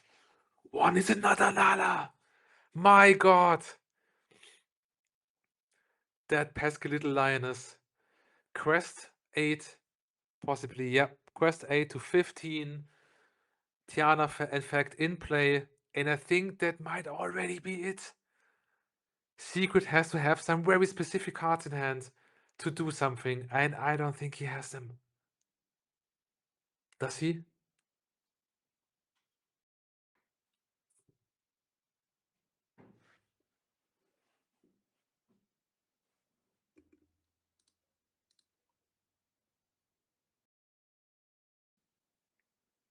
Webby? Nope.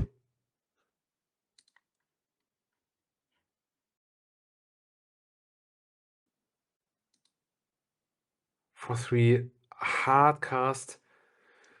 You're welcome. For 4 on the Tiana, taking away her protection and now being able to challenge the board nicely. Very well done. Pretty much the only thing he could do here.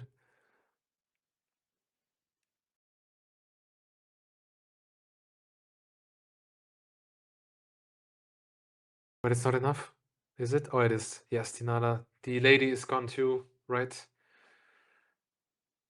So he can pretty much just plop down any 2 quester or some characters. Plop down this. Plop down an Aurora. Quest to 18. Pass the turn. And what can happen? Nothing. GG. Let's go game 2. Amber Steel on the draw. A menace. A real menace. Well played by Max. And also found the 3 Nalas, which is kinda good. Let's see what Secret can do on the play. Needs to find his bounce tools, needs to find the 3-cost Maleficent, needs to find the Nana, needs to find his combo early, as soon as possible. But he is no Sapphire deck, so he can, especially on the play, where Webby is not really a factor, especially on the play, the combo comes earliest on turn 6 most of the time.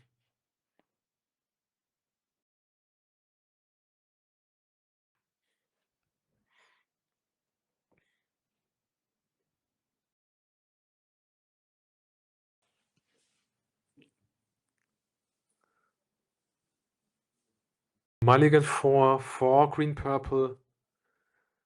There's a Sleepy in hand for Max. Does he mulligan him away or keep him? I'm not quite sure.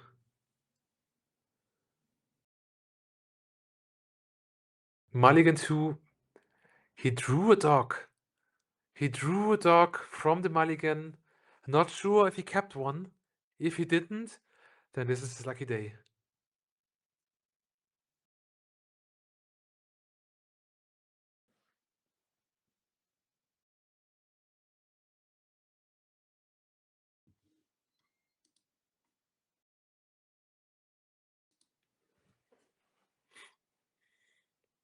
Let's go into game 2. It's green purple, bouncy bounce, more or less, on the play against Amber Steel aggro. Royal Guard hits the board. That octopus. And same opener as last game. Ink the Mulan into the Aurora. Chromicon turn 2 from the green purple player. Quest for 1 with the octopus. Is it going to be a quest into Tiana again? Or maybe one of those quests into Mulan into 2-drop turns. Also possible. Nope, it's the Tiana. Tiana again on the board. Now able to possibly sing the Strength of a Raging Fire next turn. Amethyst Chromicon, drawing both of them again a card. Pretty much a very similar game to last game. Octopus taking out the Aurora, the Royal Guard. There it is, there it is. There is the 3-cost Maleficent, with which when he quests, he can choose and discard a card to bounce a character, item, or location with cost 3 or less to their owner's hand, which includes the Tiana, which does cost 3.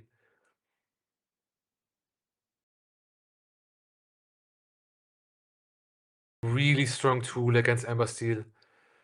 Really strong tool. And nice tech, man. Again, shout out to Secret.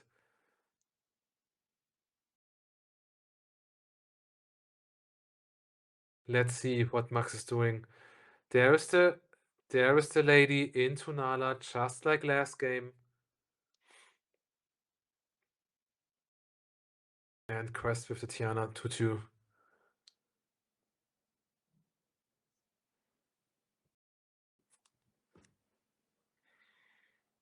He might have thought about challenging the octopus, actually.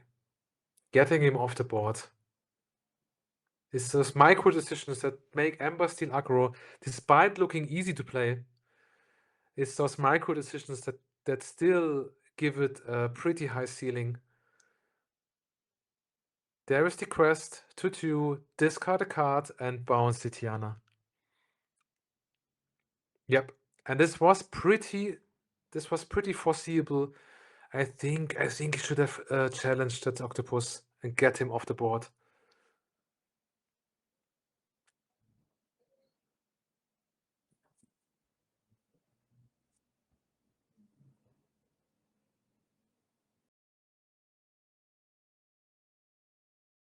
Ink the Sleepy, a Daisy, and a Nala hit the board. Ooh. That's a lot of questing power now. Up to 5 with the potential of 9 lore on board for Max from TKT Team Kitchen Table. I think this might be my favorite new team name in Germany. Despite my own team, of course. Shout out. There's the Prince Philip, possibly setting up the combo.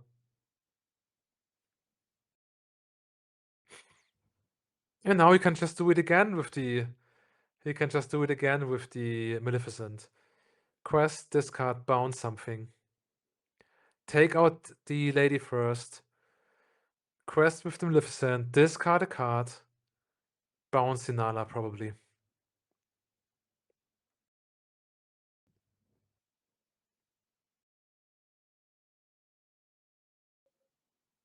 Yep. There it is. Nala back to hand.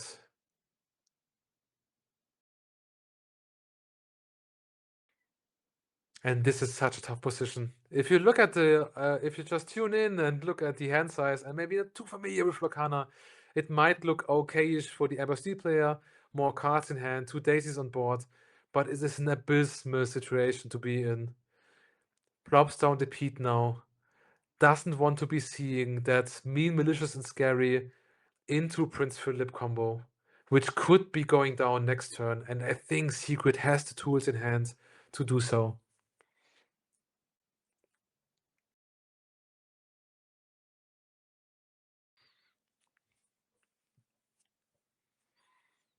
But he can just bounce the Nala again. My god. I have yet to play against a Secret deck here, but as an Ember Steel player, I'm already annoyed by it.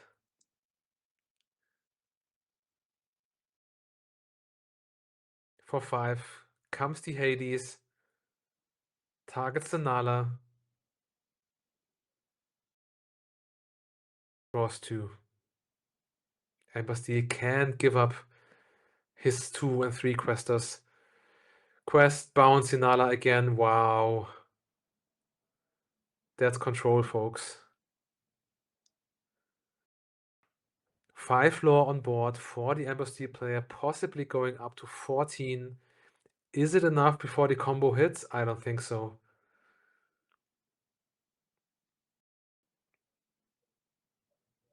All those dogs in hand do absolutely nothing thanks to those Amethyst Chromicons. You just can't hit the right timing for a dog if you have so many cards in hand.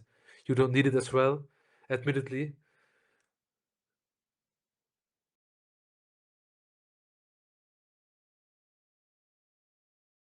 What to do? What to do if if you fear the combo is coming? Does he have another Pete? There's that Nala that has been played and bounced twice already. Played 3 times now, bounced twice. Hardcast Zeus on that Maleficent. Zeus, a difficult inclusion in the Ember Steel deck, right? Because you have so little 4-cost characters that can sing. One of them just hit the Inkwell with the Pluto. So is it time? Is it coming? Does he have it in hand? I think is he the Prince Philip?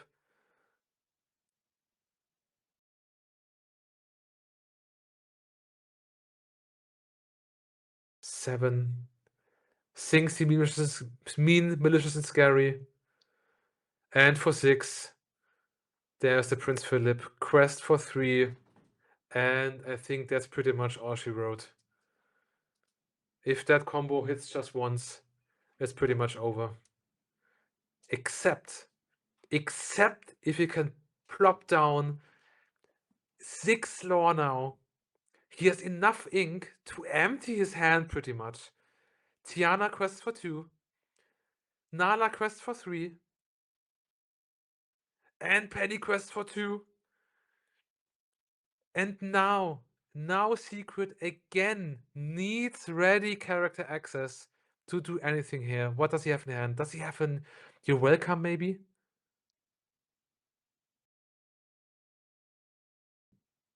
There's the Clarabelle.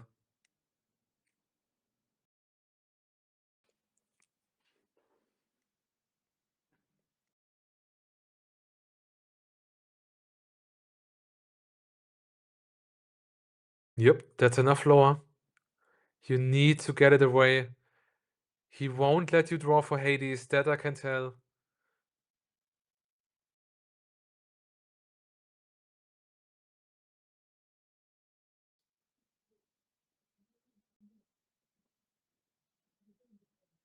Draws 2. Can he find an MKB? He found an MMS, but it doesn't help. That Nala doesn't need to quest for 3. She just needs to quest for 2. The MMS doesn't help here. Yeah. It's 7 now.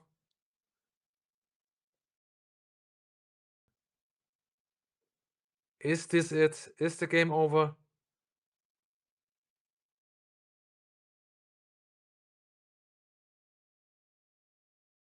Yep, GG. That's it.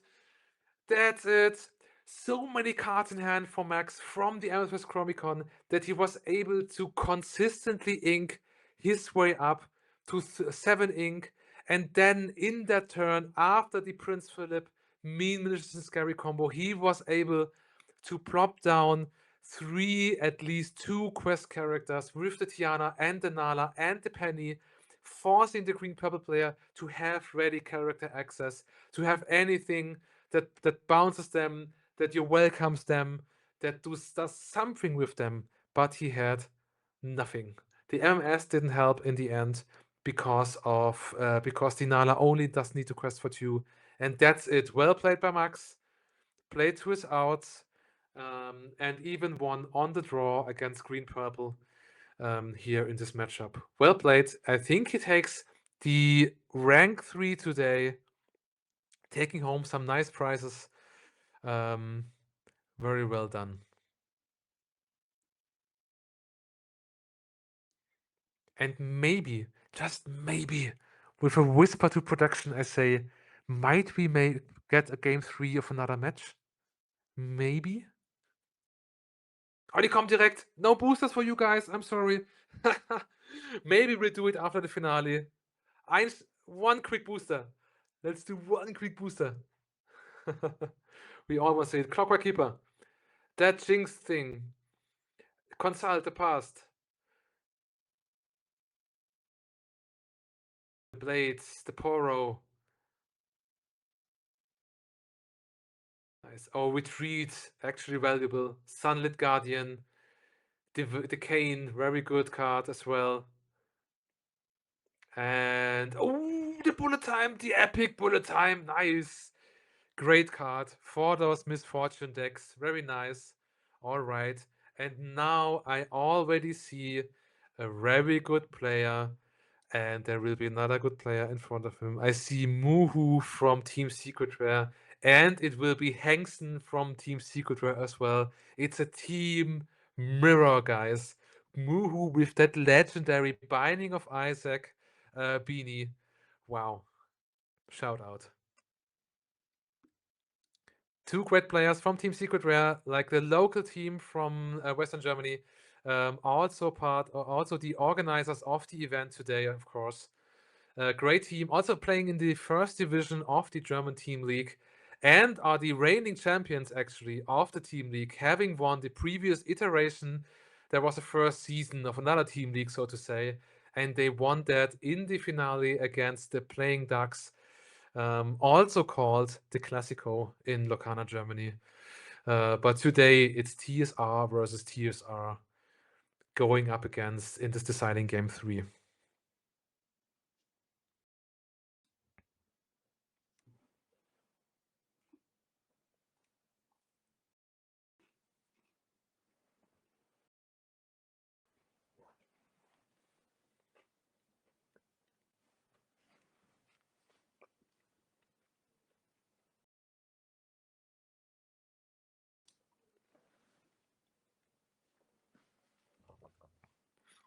All right, guys. I think decks are already updated. So for the first time we see blue steel today, which is amazing. It's game 2, by the way, guys. It's game 2 of the series. So we have 2 more games to go, possibly, or 1 more game. It's 1-0 for Mohoo. So 1-0 for the blue steel player with the very good deck. Blue steel being such a menace in this format. So consistent, such a flurry of big bodies, such a flurry of removal tools. And there we have green purple with the max groove. Thank you, shout out to Henksen, showing us his hand with the fan service for us, having insight into the stream, having insight on the stream into his hand with the green purple max groove list. Very nice. As I was saying, Blue Steel also a contender for this title of BDIF, best deck in format, really well performing deck. Such great tools, can brick a bit, but seldomly do so. And possibly the deck that uses the new Cinderella to its best. So game 2 of TSR-Henksen versus TSR-Mohoo. I'm excited. Let's go, guys. It's 1-0 for Mohoo. And this is round 5 of Swiss today. Our last match today. Let's go, fist bumps. Ink and play the one-cost Webby. The epic one-cost Webby, of course.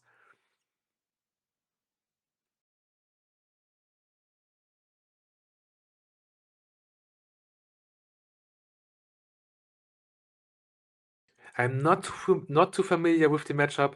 If it's favorable, whether it's favorable for blue steel or for green purple. If you know, write me in the chat if you have more insight into the matchup. Who's favorable here? Headless Horseman goes into the ink. One of my favorite cards of set 10, actually. Like the Casino Horseman, really gambling. Both players draw 3, discard, reveal 3, and discard 3. And the active player can shoot 2 damage per discarded action on both sides. Really crazy card.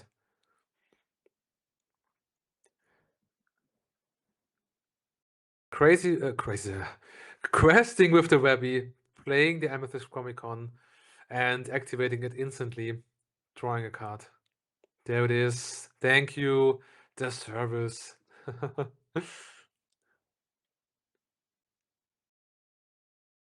So blue steel hopefully has his ramp in hand. Hopefully. Yep, there's a Tipo. Wouldn't ink it if it doesn't have it. Yep, there's another Tipo. Play and ink, and let's go. Now the shift Webby, actually powerful. Shifted, quest, ink from top, but I don't think he has it. Does he? Nope. Plays another Amethyst Comic Con and activates it. Mohoo deciding not to draw off the Chromicon, I think.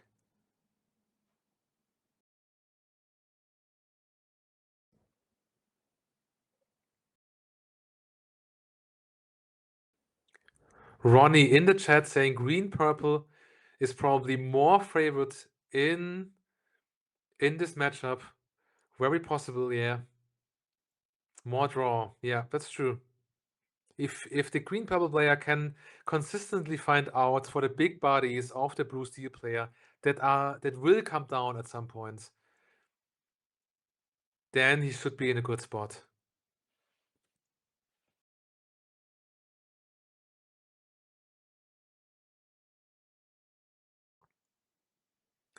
It's a pass.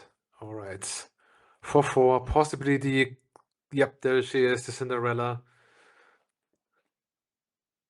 Passes the turn, I think. Doesn't do anything with the Tipo. Already, yep.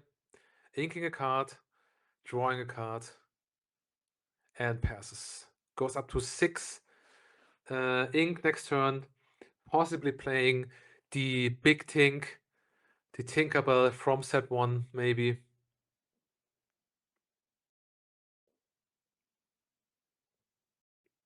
Ronnie saying, I have played this matchup as blue steel and my opponent was at 22 ink at the end of the round. Oh, wow. Yeah, that happens, I guess, with the Hadeses, and them also maybe playing Webby. Yeah, it's definitely a grindy matchup, I think. So let's see who outgrinds his opponent here. Thanks for the insight, Ronnie.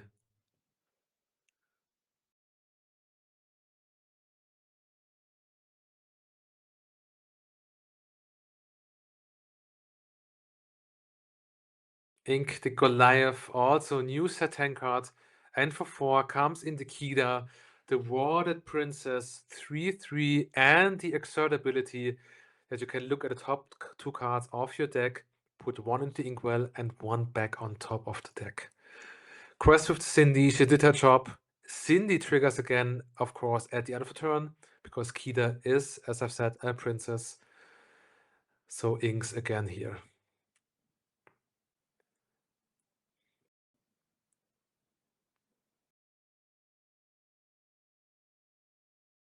Guys, I think we're in for a long one. This will be a grindy one. This will be a brainy one, and I'm all here for it, I gotta say. I'm all here for it. Yep, as Ronnie says, it is really grindy. Really, really grindy. I love me some aggro, of course. I am an embassy player, so I love me some quick matches, but I also love me some control heavy matches. Those brainy games that take forever. Use the Amethyst Chromicon, pump the Octopus to 3 power, and then he challenges into the Cinderella. The Chromicon really powering the Octopus. Nicely done. The Royal Explorer, Prince Philip comes, the Warded 3/2, Quest for 2 character.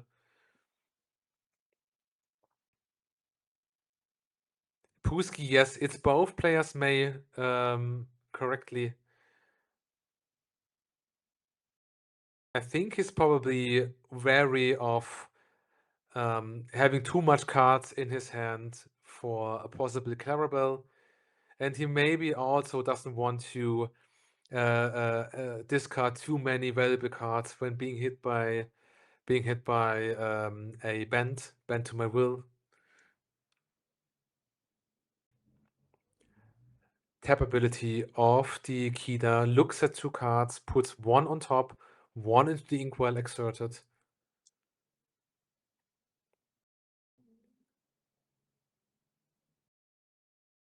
For 4 comes another Kida. And Quest with the Tipo. Not quite the power start. Not quite the power start that Blue Steel could have. None of these big bodies yet. None of those big bodies that kind of freeze the board or threaten to challenge and outing something big or something important, like the Big Tink or something. There is the meme, which is scary. There it is. There is the Prince Philip combo that we have seen so many times today. I think this is the 4th or 5th or 6th time. There on the clapback, the Hades, inking the Prince Philip. Let's go. 2 cards left in hand, I think. 4 Mohoo, 4 Max.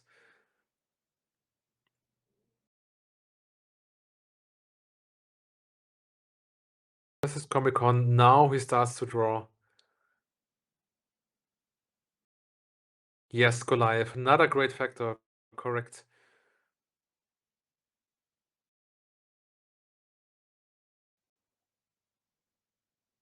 So many cards in hand for Henksen.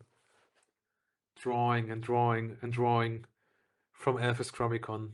But he only has that 1 cost Webby on board now. I think he's at 7 ink. For 2, show me more. Both players, I think they draw 2 cards or draw 3 cards or may draw 3 cards. I think it's not a may. I think they do. I think it's mandatory.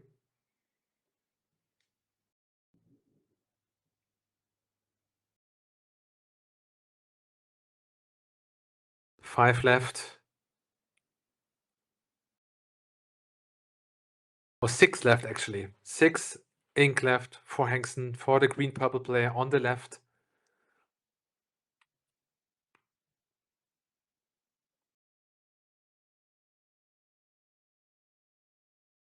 Let's see what he do.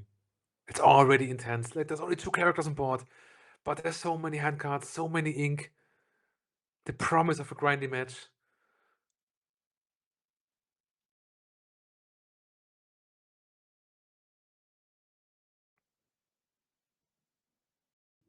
You're welcome on the Hades. Sending it back to the deck. Mohoo now drawing 2 cards, 2 more cards actually. And there is the Shift Webby quest and ink from top. Does he? Let's see. Making a count. Yes, he does. Ink from top.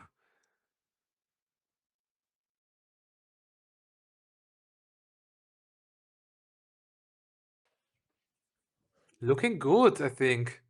Looking good, I think, for the green-purple player. Many cards in hand. He can find his second combo. And there's another Webby. If he can find another combo, another Prince Philip MMS combo, if he has that in hand, that would be great. Go live into the inkwell. There comes the Tinkerbell, putting 1 damage on all opposing characters. And there is another Kida. Third Kida this game.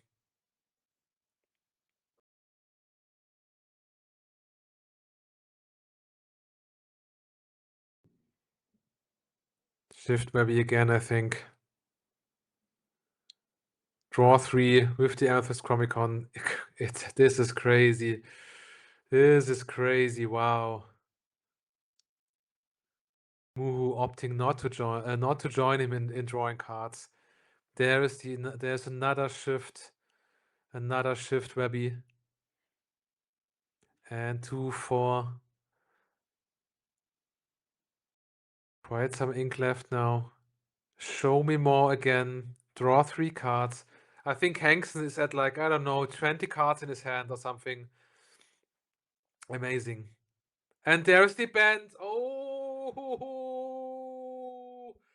bend to my will, baby. Mohoo forced to discard his whole hand, shaking his head.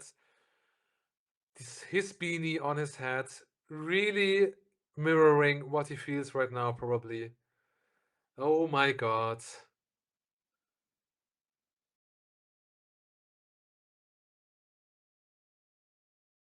Bend to my will. Oh. Key effect. Looks like 2 cards, inks 1, puts 1 on top of the deck. Not quite what we had back in the day with how far I go, but well, we'll do what I can, right guys?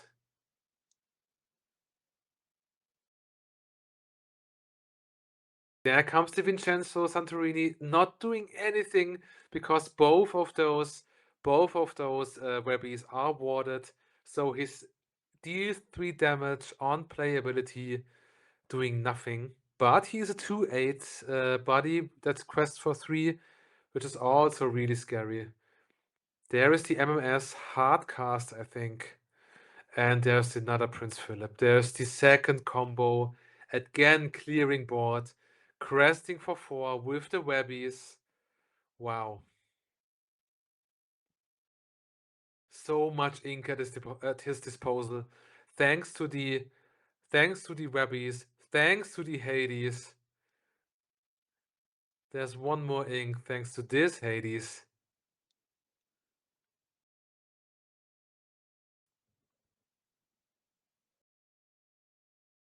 For 3, Mother Knows Best.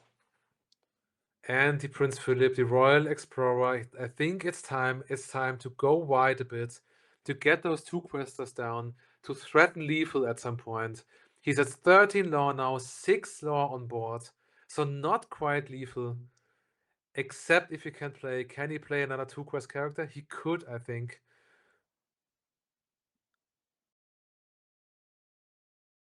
He forces a Mohoo to mill 2 cards, I think. It is the, what's it called? Something with birthday, I think. Yeah, oh wow, this is a tongue twister. A very merry unbirthday. Each opponent put the top 2 cards of their deck into their discard. Mohoo again, shaking his head. Incredible play by Henksen. And again, great deck. Green-purple decks really doing well today. This is the Steel Champion Pluto, I think. With the ability that if you see characters Banish a character in a challenge, you gain 2 lore, is what I remember. Let's see. Yes, it is. Yeah, and when you play another steel character, you may banish chosen item. He can, yeah, GG, there is the shift, Prince Philip. And with this, he has 7 lore, goes up to 20, wins the game, and it's a 1-1. We're going to game 3, guys, between TSR-Henksen and Mohoo, green-purple bounce deck against blue steel, the coveted BDIF. Maybe not today, maybe not in this match. We'll see.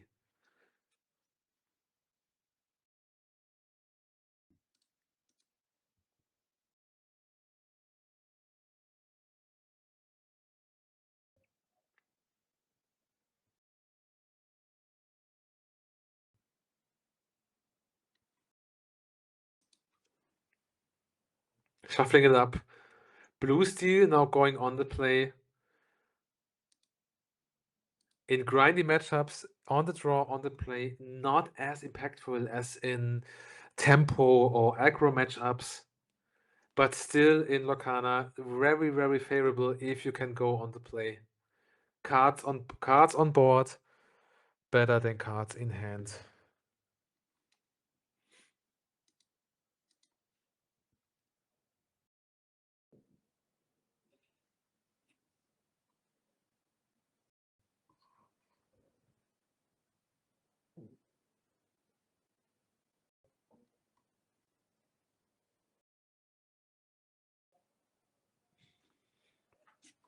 Let's go.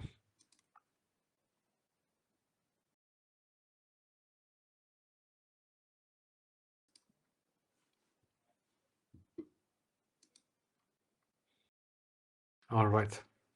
Let's look at the mulligan. Let's see what's being mulliganed here. First things first, is there a piece of ramp in the blue steel in the Sapphire player's deck hand? I think so. He mulligans only two. Only two. Good sign. Good sign for the blue steel player, for the Sapphire player. He needs a good curve. He needs a good curve in this matchup.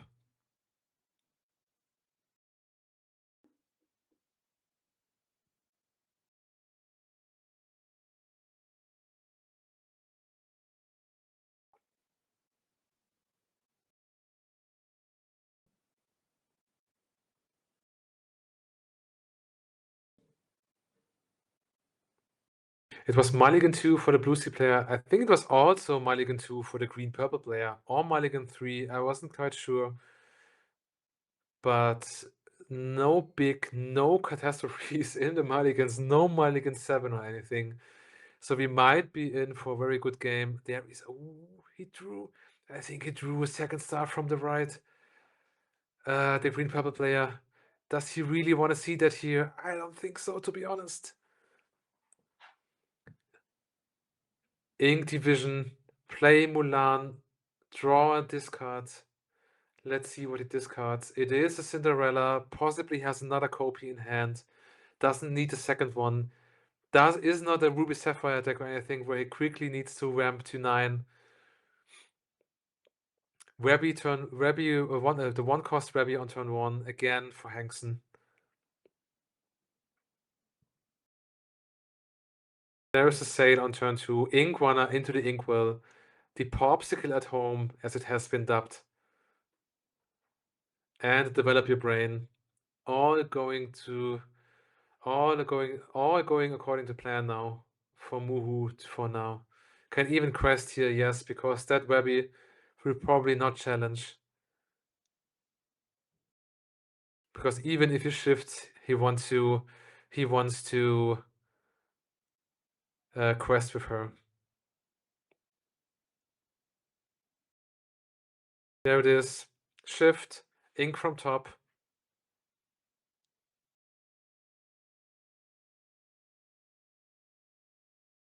Shift, ink from top. Yeah, there it is. Short lag on the stream, sorry guys. That was possibly the perfect curve as well for Henksen, with the shift webby and a really maybe perfect curve for blue steel, with the hand forging, with the develop, and then going into the Cinderella. So we see two great curves now from both players. That's why they didn't mulligan too hard. It's great to see in a deciding match that both players get to play their A game, are enabled by their draws to play their A game. We don't want to see a blowout in such a deciding match. Quest, ink again from top. Keeping pace with the blue players ramping. Really important here in a grindy matchup like this.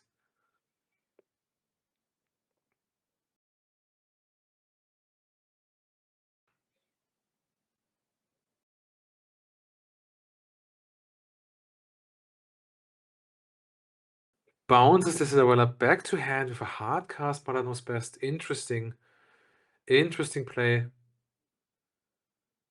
Can still ink for turn now. Yeah, inks the big max goof.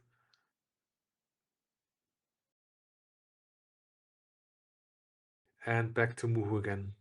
Back to the blue steel player.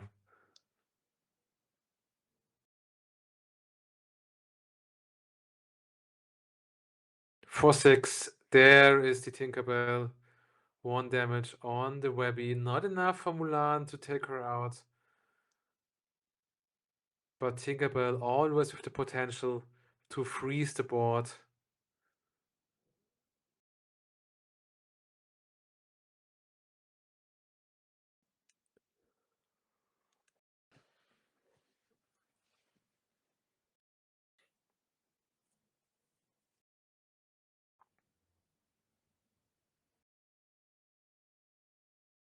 What's the play here? 5 ink can go up to 6 ink. Could play the smaller max goof to retrieve a card. I think it's the You're Welcome, is it? It's Crest with the Webby. And it is the You're Welcome. Nope. Yes, it is. Hardcast, You're Welcome. Or was it a hardcast? No. Did he sing it in the end? Yep. In the end, he did sing it. Plays the max goof, takes back a song from his discard to his hand, opts to choose the Mother Knows Best for that. Mohoo drawing 2 from the You're Welcome on his Tinkerbell. Now left with only the Mulan on board. Not what he wants to see. He wants to slowly gain dominance, slowly gain control on the board. But he should also be good with going into a late game. He has options in his hand. He has a big hand, 6 ink. Is there a Hades in there? Is there a Vincenzo Santorini? Let's see.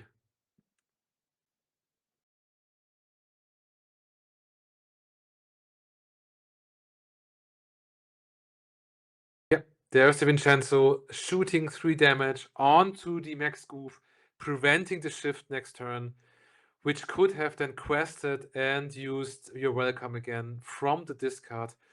Ronnie in the chat, Goliath can be a counter to green purple because you can destroy the hand from your opponent. Exactly. Very nice insight. Yeah.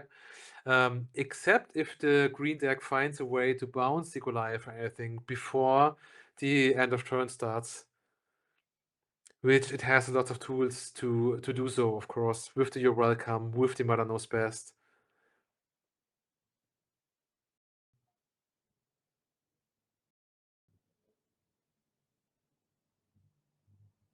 Yeah. That pesky Webby is still there, man. She's still there doing the good work. The 2/4 stat line and the ward on her is so valuable. It's incredible, really. She's doing so much work. I think what Henksen needs to find is a way to consistently draw cards. He hasn't found the end of his Chromicons now. Hasn't find your welcome or anything. Has to hardcast the Mother Knows Best on the Vincenzo now. And that's it. Nope. He plays a Prince Philip as well, the Royal Explorer. So both characters are warded now. So neither Vincenzo nor Hades will do anything when coming down. Oh, wow! There is the Arthur. The Arthur giving challenger to a character and enabling the character to challenge ready characters, making the Mulan go into the Prince Philip, thus preventing the combo in the future. No shift Philip for you, my friend. The one, maybe one of Arthur. I would assume it's a one off. Great card. Um, Bricky as well, some of the time. Oh, and it's gone. Did you take a look? Because it's gone already. The next you're welcome. So many you're welcomes being hardcasted this match. The next you're welcome on the Arthur. Mohoo again drawing 2 cards now.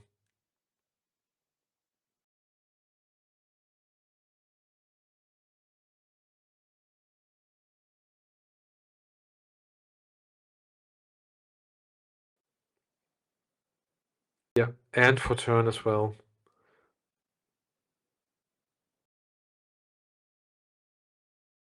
So many cards in hand. But he has to look at the double Cinderella. Now he can ink 4 times at the end of his turn. Cycle 4 cards. But he has to think of the bends. He has to think of the bend to my will.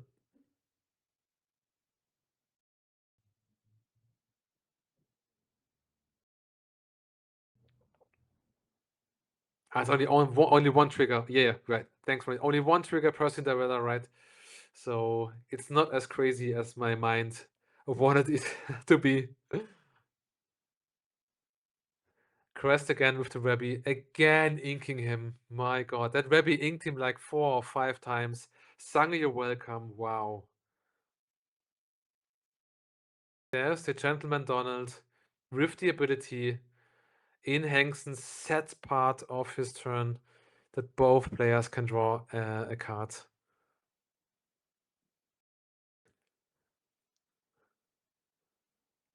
I think this is looking good for the blue steel player. He has so many cards in hand, so many answers to the stuff of the green purple player, and Henksen is really, yep. There goes the Gentleman Donald. Henksen really lacking in card draw. No Amethyst Chromicons this time. No Show Me More so far. And Mohoo realizing that, outing the Donald Gentleman instantly when it came out. There's a Show Me More, finally. Instantly banishing the Donald Gentleman because he knew he can't have Henksen draw cards. There's a Rebby and the Prince Royal Explorer. The shift target for the combo. I think Henksen with only 2 cards in hand, which is not a lot, and certainly not as much as the blue sea player here, who now plays the spooky side. You wanted to ramp? There you go. Go ahead and ramp, Mohoo says. Puts those 2 cards, those 2 characters that cost 3 or less into the inkwell. Another Cindy hits the board. 3 Cindy's now. Quest for 5, to up to 8. Board control firmly in Mohoo's hands. I think this might already be it, guys. Ink draw.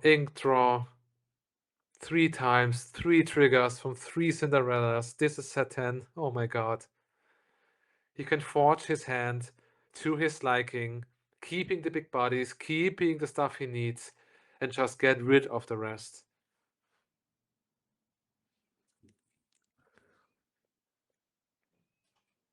second star that was in his hand from the start of the game, being hardcast, draw 5 cards. Finally, he draws some cards. It might be too late now. Oh god. Can he find the combos? I think the biggest question. If he can find the combo, if he can find the mean, malicious, and scary, and the Prince Philip, the big one, then he might be able to claw his way back into the game. Let's see.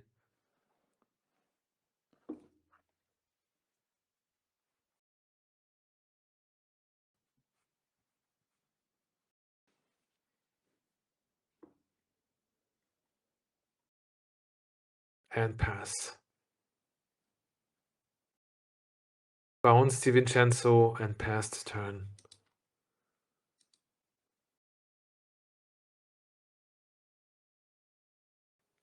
There he is again.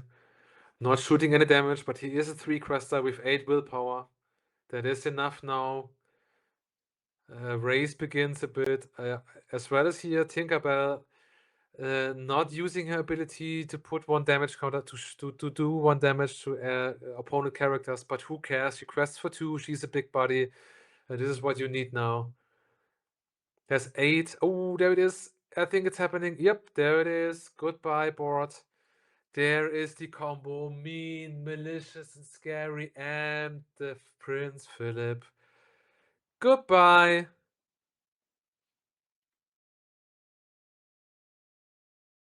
Is this the comeback? I don't think so. Yep, I think the Mohoo's hand has to be filled to the brim with the characters he needs, with the Hadeses, with the Horsemans, with the Vincenzo Santorinis, anything he needs, and he has enough ink to play them all. There's the Goliath. Discards Zeus.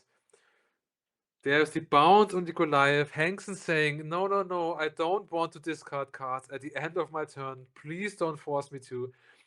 Playing a naked Prince Philip. No combo use, just like that. A 3-quester that's evasive is still viable. It's still very good at this part of the game now. And there's another Hades. Yep, that's what I thought. All the answers in his hand. There is the Bruto, the Steel Champion. Another 2-quester.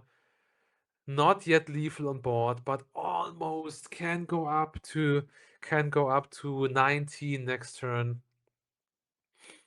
There is a bend, and there is a monstro. Does he have enough for both? I don't think so. There's the Max Goof getting back a card. I think it is the Madanos. Oh. Can he hardcast and play the Prince Philip? He's counting. I think he can. Ink the Monstro. MMS.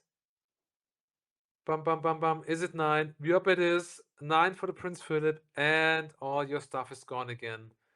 Wow. Now 4 lore on board, 4 tanks, and 4 the green purple player. It's a back and forth, guys. It's a back and forth. Let's see what Moo can do. He's at like a bajillion ink, but only has 3 cards now in hand. He's really going down in cards. I think there's a Vincenzo. Is there? I think he can out the Max Goof. Yeah, he can. There it is. Shoots 3 damage. And a Goliath that was bounced. Ends his turn. Draws cards. 2 cards.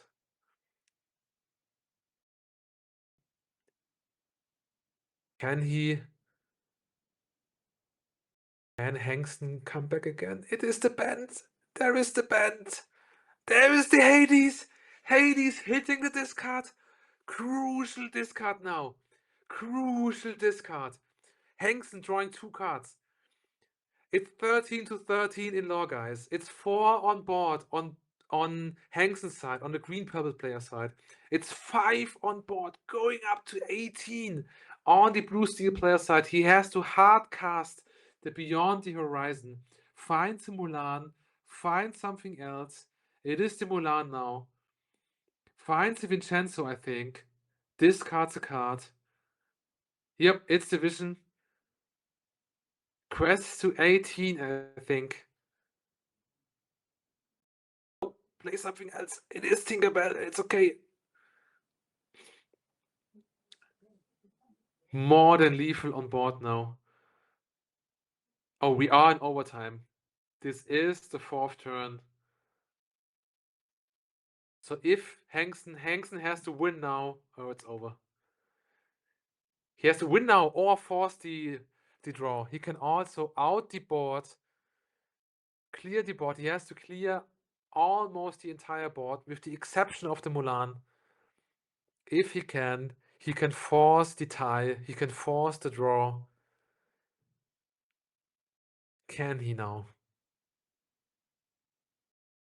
He can clear one character with the Prince Philip, the Goliath, for example. He needs something. He needs ready access. He doesn't have it. He shows his hand to the camera. Oh, just to the camera. No, no scoop. No scoop, guys. Too early.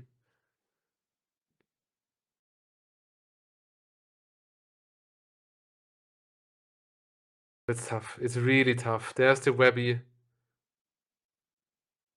I don't think he has it, has he? A Gentleman Donald, another Prince Philip, a big Webby, and on the very left, I think it's the... Is it the action again, the song? The birthday thingy. Yeah, it's the Webby. I think this is it. It is turn 4 of overtime in this grind fest, guys. Gentleman Donald, Inc.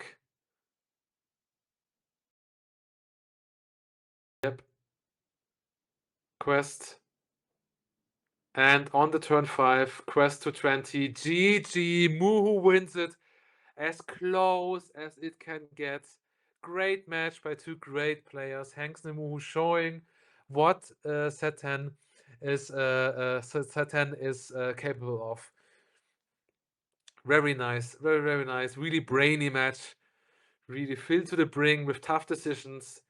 Really close decisions. So many cards in hand. So many cards inked. So many cards played. Nice. Really, really, really great game.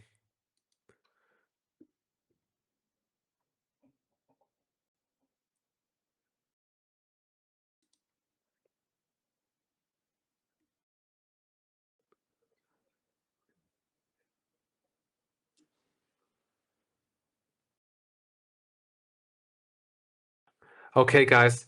I think we'll have the final standing on the screen now again. We'll also take a look at the prizes being that are being handed out.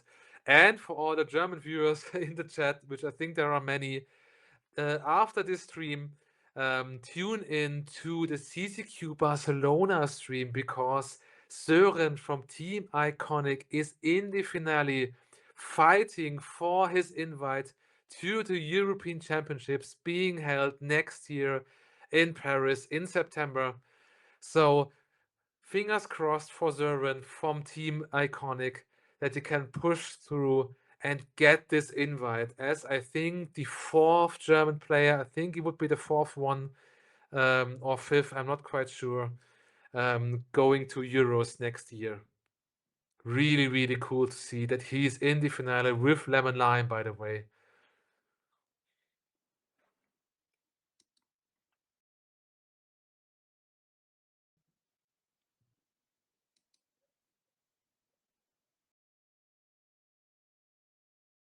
I think we might go to a quick break and then be back with the final standing.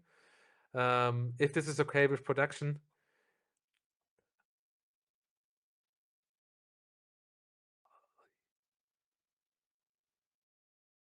Yeah. Okay, we already got the standings, I hear. So hi guys. Yeah, this is me a bit tired now. Here are the prizes for today. It's a Enchanted Spooky Side, the Enchanted Horn King, a Cindy, a Thunderbolt, Hades, and the Headless Horseman. A playset Webby. If anything, today was like a commercial for Webby. The last game, the last series, especially for the strength of this card, the Clarabelle and 4 epics from set 10 of Lorcana. So great prizes being handed out today, as well as points for the winter series of the Team Secret Rare series. So whoever topped here today, which are these fine people, also got some points for getting into the finale. It's Egelim on 1, the purple steel player. It's Anna on 2, the Flügelschlägerin, with her Lemon Lime Circle of Life deck, which I really, really enjoyed today. Manuel, Niklas, and Max on 3, 4, and 5. It's Pusher Jean on 3, of course. Yes, it's Lorcana Trainer. It's the green-blue player on 4. 5 is the Amber Steel aggro player. On 6 is another green. It's a green-purple. It's secret with a green-purple list. On 7 is Purple Steel from Nemesis. And on 8, it's Hamann Andreas. It's DerHut with his Lemon Lime deck. So these are the top 8 from today. All right, guys. Oh my God, my voice is a bit roughed up, I gotta say, but I had so much fun. So many great games. Thank you guys for tuning in.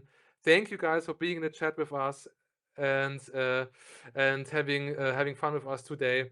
Great tournament. Shout out to Team Secret Rare and Secret Rare in general for organizing this event today. Shout out to Closey and Mokel for their hard work on the location today in Dortmund. Shout out to all the players who came today and performed really well.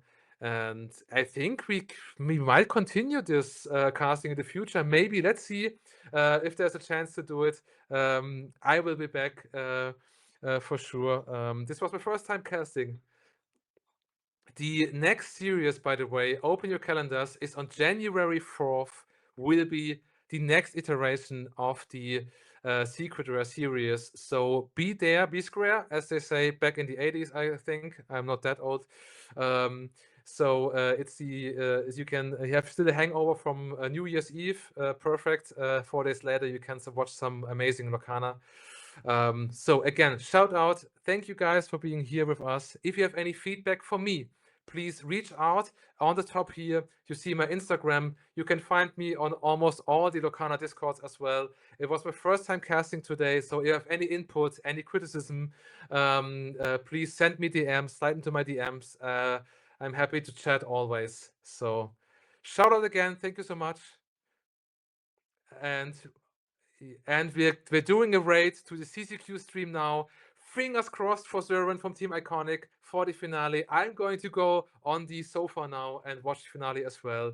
Bye, guys. See ya next time.